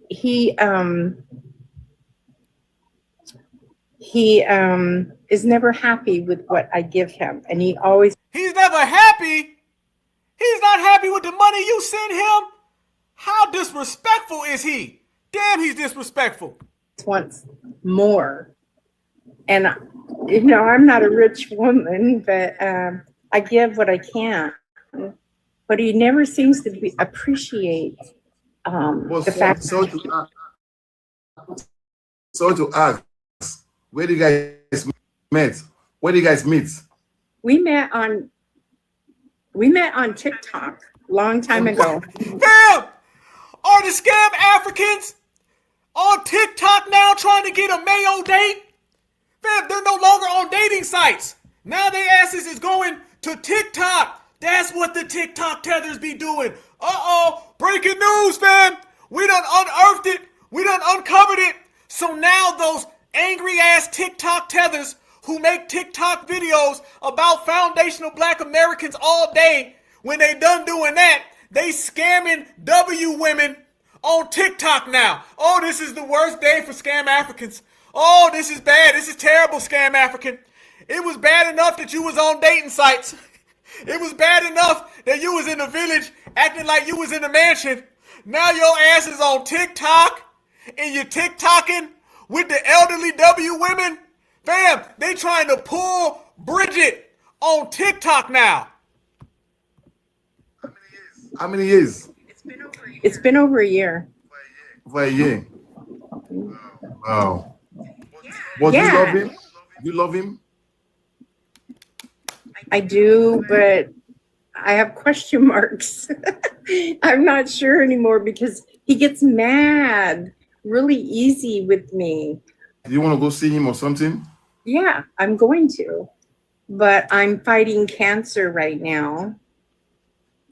Yeah, I'm fighting breast cancer right now. That's why I have no hair. But I want to go visit him.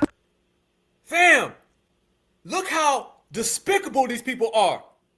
You're dealing with a woman with cancer, and they still out there scamming them. Then think about this. This woman is ill, and they on TikTok trying to scam ill women from the male community. But I don't know if it's going to work because he always gets mad if I can't give him what he wants. And I'm wondering, is he scamming me, or am I a fool, or is this normal? I mean, I know when you find somebody and you want to be with that person, and they're in a bad situation, and I know there's not a lot of jobs there where he's at and everything, and I know that you kind of like take that on as a responsibility. And fam, I gotta ask this question. I'm sorry. How in the hell did this guy meet her to interview her? Like, how the hell did this interview even come about? Talk to me, black folks. Okay, I hear what she's saying about the African guy who's scamming her. But how the hell is this guy doing an interview? He did what to you? What did he say? He put his hands on you? Did he grab you like this? Or did he pull you like this? Why is this man interviewing her? How in the hell did you even meet her? I think this guy right here, he trying to get a damn date too. Let's be real, black Americans. This man trying to get his ass a date. He's over there trying to placate. Why did he grab you? He pull you in? He's been mean to you? I would never. He said, what if Mutombo did his woman bad like this? What if Mutombo? Look at him over there. Man, this man out there. He said, you better put that mayo first.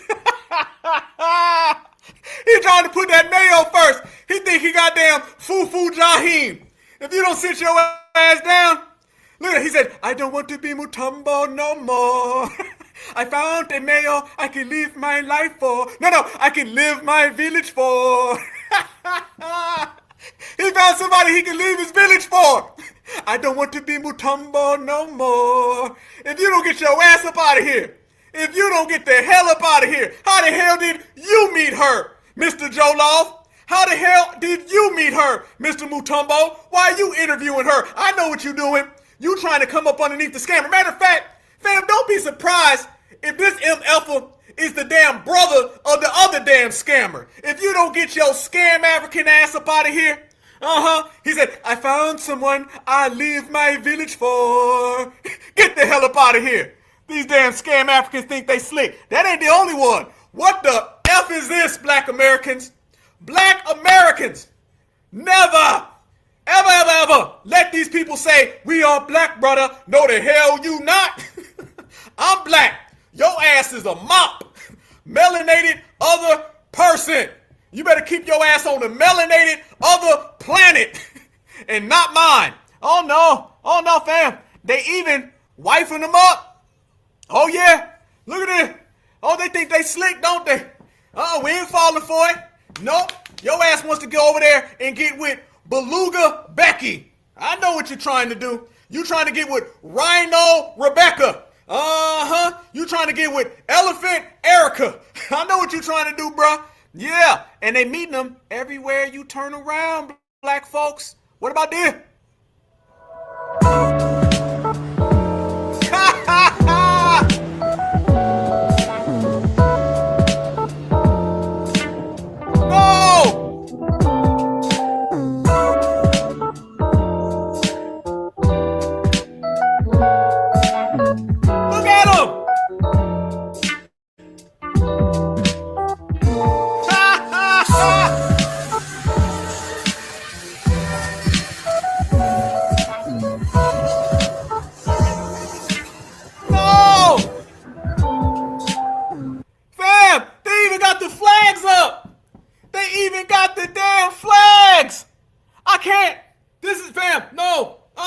It's over with. It's over, just like they hairline and they homelands. It's a wrap. Black Americans don't ever want to hear you talk about us again. These folks is out there trying to find belugas on TikTok. No, doing interviews with the Becky. Fam, he's literally doing interview with the vampire. And he thinks that we's all black, brother. No, the bleep, we not. Take your ass back to wherever you came from. Go get you a real rhino. Leave the Mayo rhino alone. And he happy as hell. He done found him one.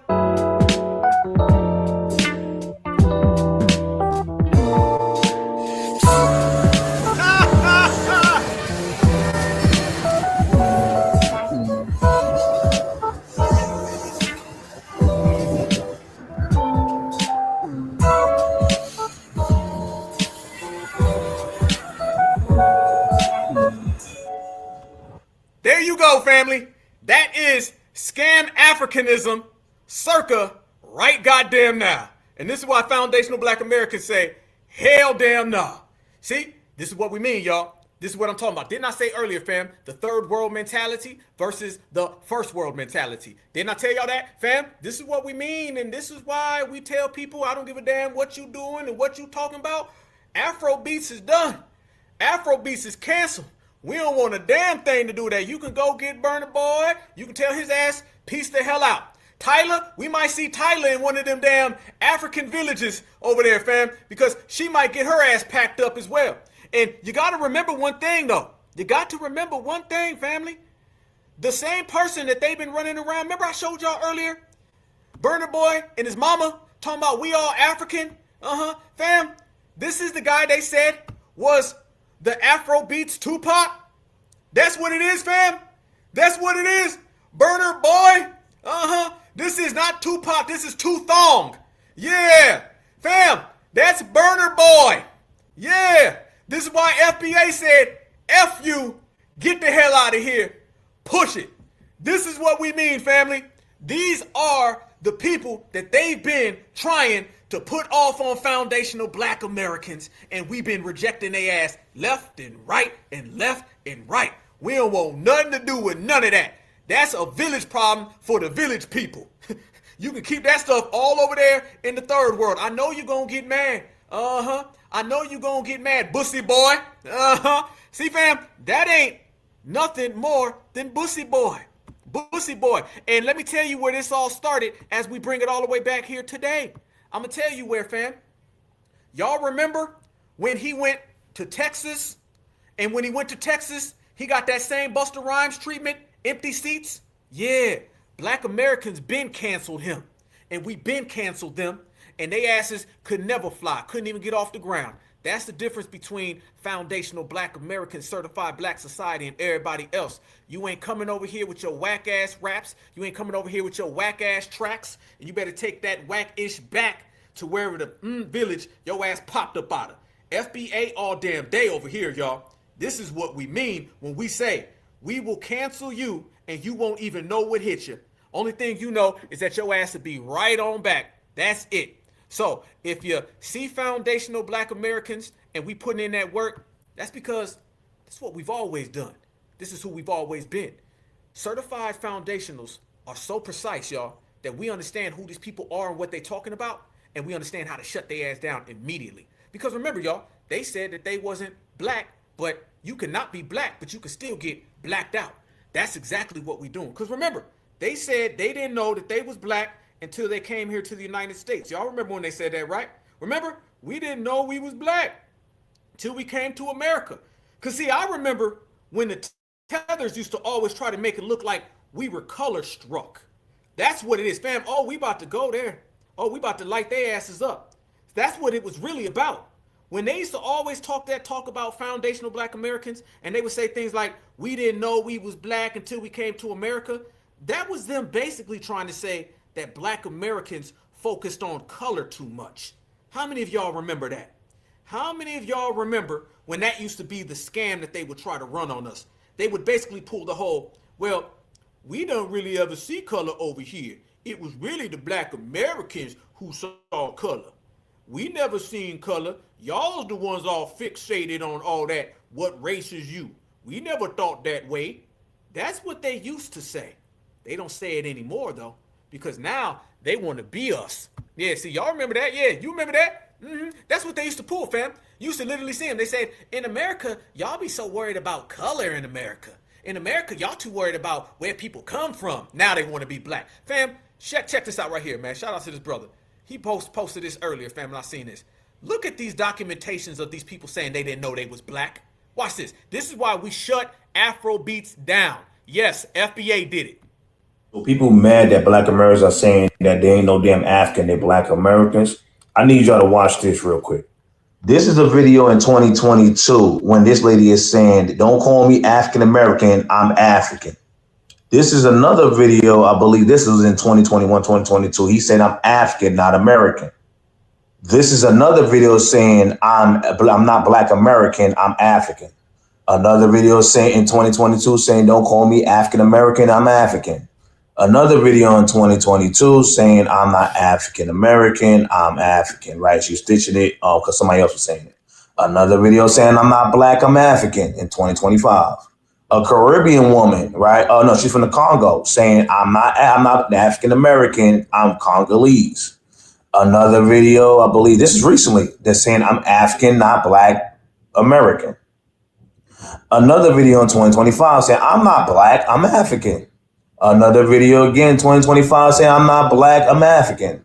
We saw this video. He actually was disrespectful with it. He said, I'm African. I didn't come in chains. I came on the plane.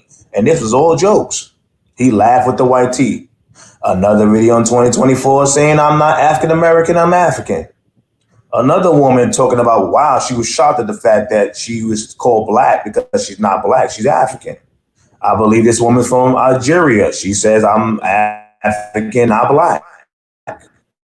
Another one, 2022. Damn. This was a trend, by the way. Don't call me African American. I'm insert country or insert country. This was an actual TikTok trend, is what I'm telling you right now.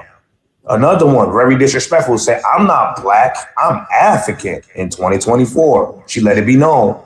This was, I believe, an Indian dude that talked about how racist Africans was towards black Americans. Shout out to Exit Plan Man.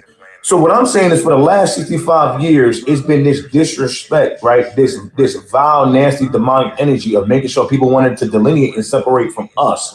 They made sure they tuck their shirt, button up their shirt, they tuck their shirt in their pants, they wore their dress shoes. They made sure they look different enough. They made sure they let it be known, I'm not those black Americans. I'm not those so-called African Americans, right?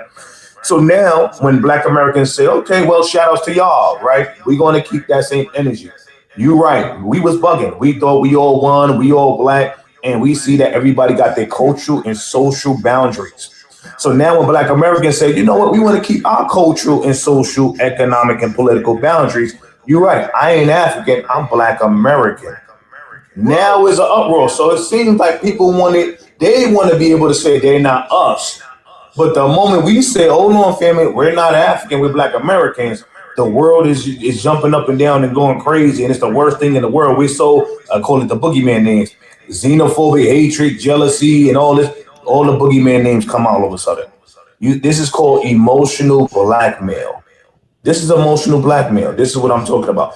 But if people want to kind of shame you into claiming them, you see them on this app every day begging for us to be African every single day. Please say you African. Please claim African. They're on their hands and knees every day on this app to claim because now it's cool to be us on a global scale.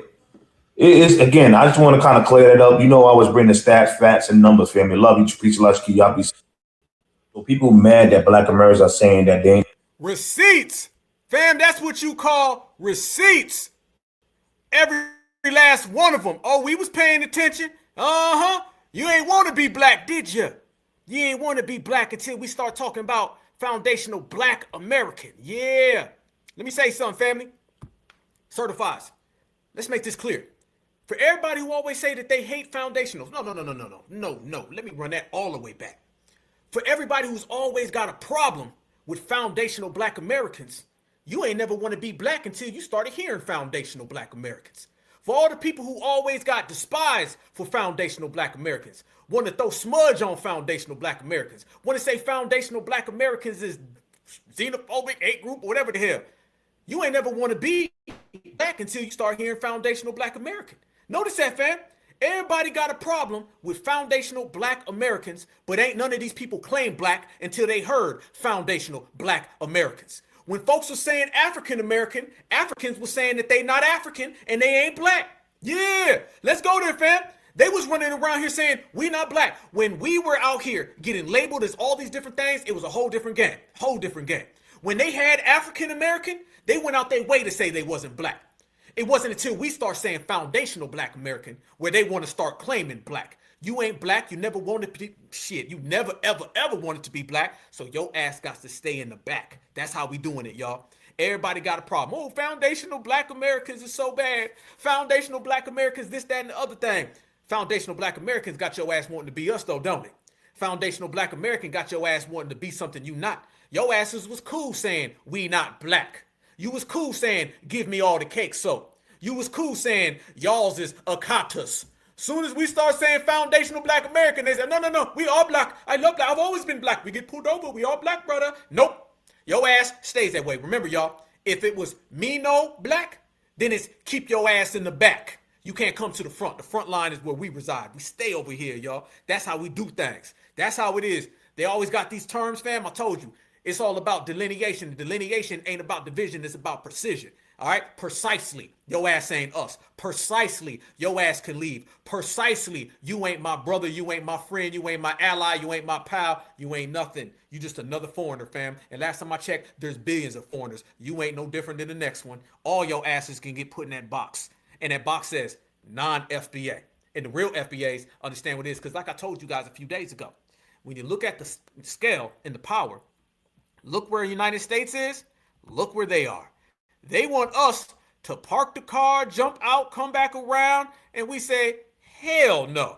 Y'all really want us to demote ourselves. Can we go there, fam? Y'all want us to demote ourselves, and we say, hell no, we ain't demoting the damn thing. Nope, not happening. See, if you look at your screen right there, fam, that shows you. They want us to stop the car, say, no, we're going to stay here. We're going to go way back there. Nah, ain't going. We're going to go way down there. Nope, ain't going. And everywhere you turn around, the scam Africanism is getting checked. Everywhere you turn around, the scam Africans is getting regulated. And I'm talking about by everybody. Fam, did y'all see that scam African preacher trying to preach that nonsense and that sister checked his ass? Did y'all see this? Look at this scam African. Come on, my sister. Sister, what's up? Sister, what we do? Watch this sister say, if you don't get your ass the hell away from me, you gonna get that work. Watch. Learning about finances, teaching our people to start businesses. All of those things. You out here in the hot sun. And bunch of people are suffering. Single moms are suffering. But you're trying to push what they pushed to our ancestors on the plantation. Do you know Nat Turner? Tell me about Nat Turner. Do you know Nat Turner? You do not even know Nat Turner. You shouldn't be out here trying to talk to black folk. You need a black history lesson. You need to go read you need to read history. Look at him. You ain't got nothing on you. You ain't got nothing on you, huh? He tried to shake his arm. Oh, there's something on my arm. No, I know you used to flies. But ain't no damn fly. You getting your ass checked by an FBA sister. Nat Turner, and we living in Black August. But you don't know nothing about that, do you, Mr. Foo-Foo? Turner. Do you know Nat Turner? You do not even know Nat Turner. You shouldn't be out here trying to talk to black folk. You need a black history lesson. You need to go read you need to read history.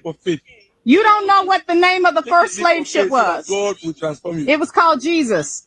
They gave you that religion on the plantation to control you. God bless you, man. Yeah, stop proper lying. We have our new learning about finances, teaching our people to start businesses. Look at him trying to look away. He tried to look away real quick. Look at him. He's like, what do you mean? What do you mean? I don't understand. What is she saying to me? I don't get it. I did nothing wrong to you. Yeah. Yeah. Your ass is getting rightfully checked like you need be. That's how you do it, family. This is how we handle them. Every day, all day, twice on Sundays, double up, bring it back, certified, in the building, in the place. A brother gonna get you. A sister gonna get you. But I promise you one thing. one of us gonna get you. And when you get that work, you can't do nothing but handle it. That's what we saying, fam. It ain't in them. They ain't got what we got. They ain't never had what we had. Our history, our background, our makeup, our DNA, everything is different from them and anybody. See, the same people they run to is the same people that we tell them the same damn thing. It doesn't matter. Certified foundational Black Americans, we've always been over here. We've always been on this type of time, and ain't nothing new, fam. I told you ain't nothing changed but the slang. We stand by each other. We represent each other. We in full speed together. We regulate, and we hold individuals down one way or another, but it's always going to come back to this lineage, heritage, and culture. You can't separate it. Let me tell y'all something, and let me show y'all something, and I need my brothers and sisters to work with me right now. Let's see how certified we are. Y'all know I missed Friday's show, man, and I missed you guys with a passion, okay? I was dealing with some things and stuff, but I'm here now, fam, so I missed y'all, so we got to do something a little extra special, y'all, because this ain't about me. This is about you guys, all right? It's about my foundationals. I was just telling somebody earlier today, I said, I miss my people, yo, so I got to be here no matter what. I missed y'all, and I put a little broken heart, because that's how I feel when I ain't with my certified, man. I live for y'all. Family, they're over there fleeing and hopping and skipping and jumping and using no deodorant at all. None. Nope. They asses is over there getting that shock of lightning glove. Yes. Getting deported to Africa. Yes. Getting deported back and then sent back again. Yes. But let me show y'all. Oh, by the way, thanks for everybody who was writing me and calling me and texting me saying, are you good? I appreciate that. Thank you so much. I'm truly humble, man. Y'all know I love y'all. Fam, let me show y'all our foundational Black American certified energy, something that they don't have, and they can never do this because they not like us. Fam, right now I'm going to show y'all a movie, and I need you guys to tell me what was this child asking for in the movie. You can't do this, Mr. Mutombo. You can't do this, Mr. Fufu, Mr. Julio Romero, refried bean. You can't do it neither. Family, I'm going to take y'all to the great movie, and it's called Friday. When this young man right here was talking to Big Worm, and he was trying to get something, what was he trying to order from Big Worm's ice cream truck? It's not ice cream. He asked for something particular, and Big Worm said, we ain't got none. We closed, fat boy. What was he trying to get? And I'm waiting. I'm looking. I'm watching. I want to see all the damn answers in here tonight and see how many Friday fans we really got. Yes. You can't do this, Mr. Gonzalez. Damn, y'all cold. Look at the chat, baby. Look at the chat. Look at the chat. Oh, I love y'all. I love my brothers and sisters. Damn, I love y'all. Damn. Look at the chat. I'm done. I'm done. Don't tell me we don't come from the same culture. Don't tell me we ain't different than everybody. We ain't even sit here. Ain't no class. We didn't have to break this down, fam. We didn't have to figure this out. We got straight to it. How in the hell did y'all know this? How in the hell? Chili Fritos. Let me get some chili Frito. We done. Y'all already saying it right, too. Yeah, let me get them chili Fritos. Chili fries, chili Fritos, chili cheese fries, all the same. Damn. Damn. Oh, they don't like this, fam. Oh, they don't like this. We ain't supposed to do this, fam. Black Americans ain't supposed to have these answers. We ain't supposed to be able to put this together. We supposed to say we ain't got no culture. What about black on black crime? Can we all just get along? Family, it could be a movie. It could be anything. Foundational Black Americans already know who we are. We know what we got. We know what we doing. We know where we going. Can they say the same thing? So on this beautiful, beautiful, beautiful Black August, where all my beautiful, beautiful, beautiful foundational Black Americans are in here, and we on beautiful, beautiful, beautiful certified time, I spend it with all of my beautiful, beautiful, beautiful family members, and that be y'all. And all we asked for, fam, was some chili Fritos. There it is. There it go. Certified. Boom. Love y'all with a passion, fam. Love y'all. Make sure you smash the like button. Make sure that you subscribe to the Black Alpha Network as fast as you can. And make sure that you tell the FBA who's standing right next to you that you love them and you got they back 24/7, 365, fam, because I got your back 24/7, 365. And if all 50 million of us have each other's back 24/7, 365, then we always gonna win. And that's why we always winning, baby, because that's what we do, man. Yes, indeed. Peace and love. Peace and love, and peace and love. See you guys again. We're going to bring some things, fam. We're going to be back on Friday, and then we're going to do another broadcast because I got to make up for the time missed. So we're going to do all of that, but we're going to do it in our certified foundational Black American fashion, and we're going to pop our collar, and we're going to stun on them hoes all day, every which way. Yes, indeed. I love y'all, man. Y'all stay good. Y'all stay safe. Y'all stay vigilant. I want you to stay good all the time, family. Make sure no matter what you do, no matter where you go, that you understand one thing. And it's a very simple principle that we have, and we've been standing on it alone by ourselves while their asses were swimming in cake soap. And you'll never hear them say this, but I'm going to say this because I'm speaking for all of us, and we've been the only ones doing this, fam. And that is, no matter where you go, no matter where you at, always remember that black is beautiful, and beautiful is always black. Certified. Peace and love, fam. Catch you on the other side. One more time. Free Huey.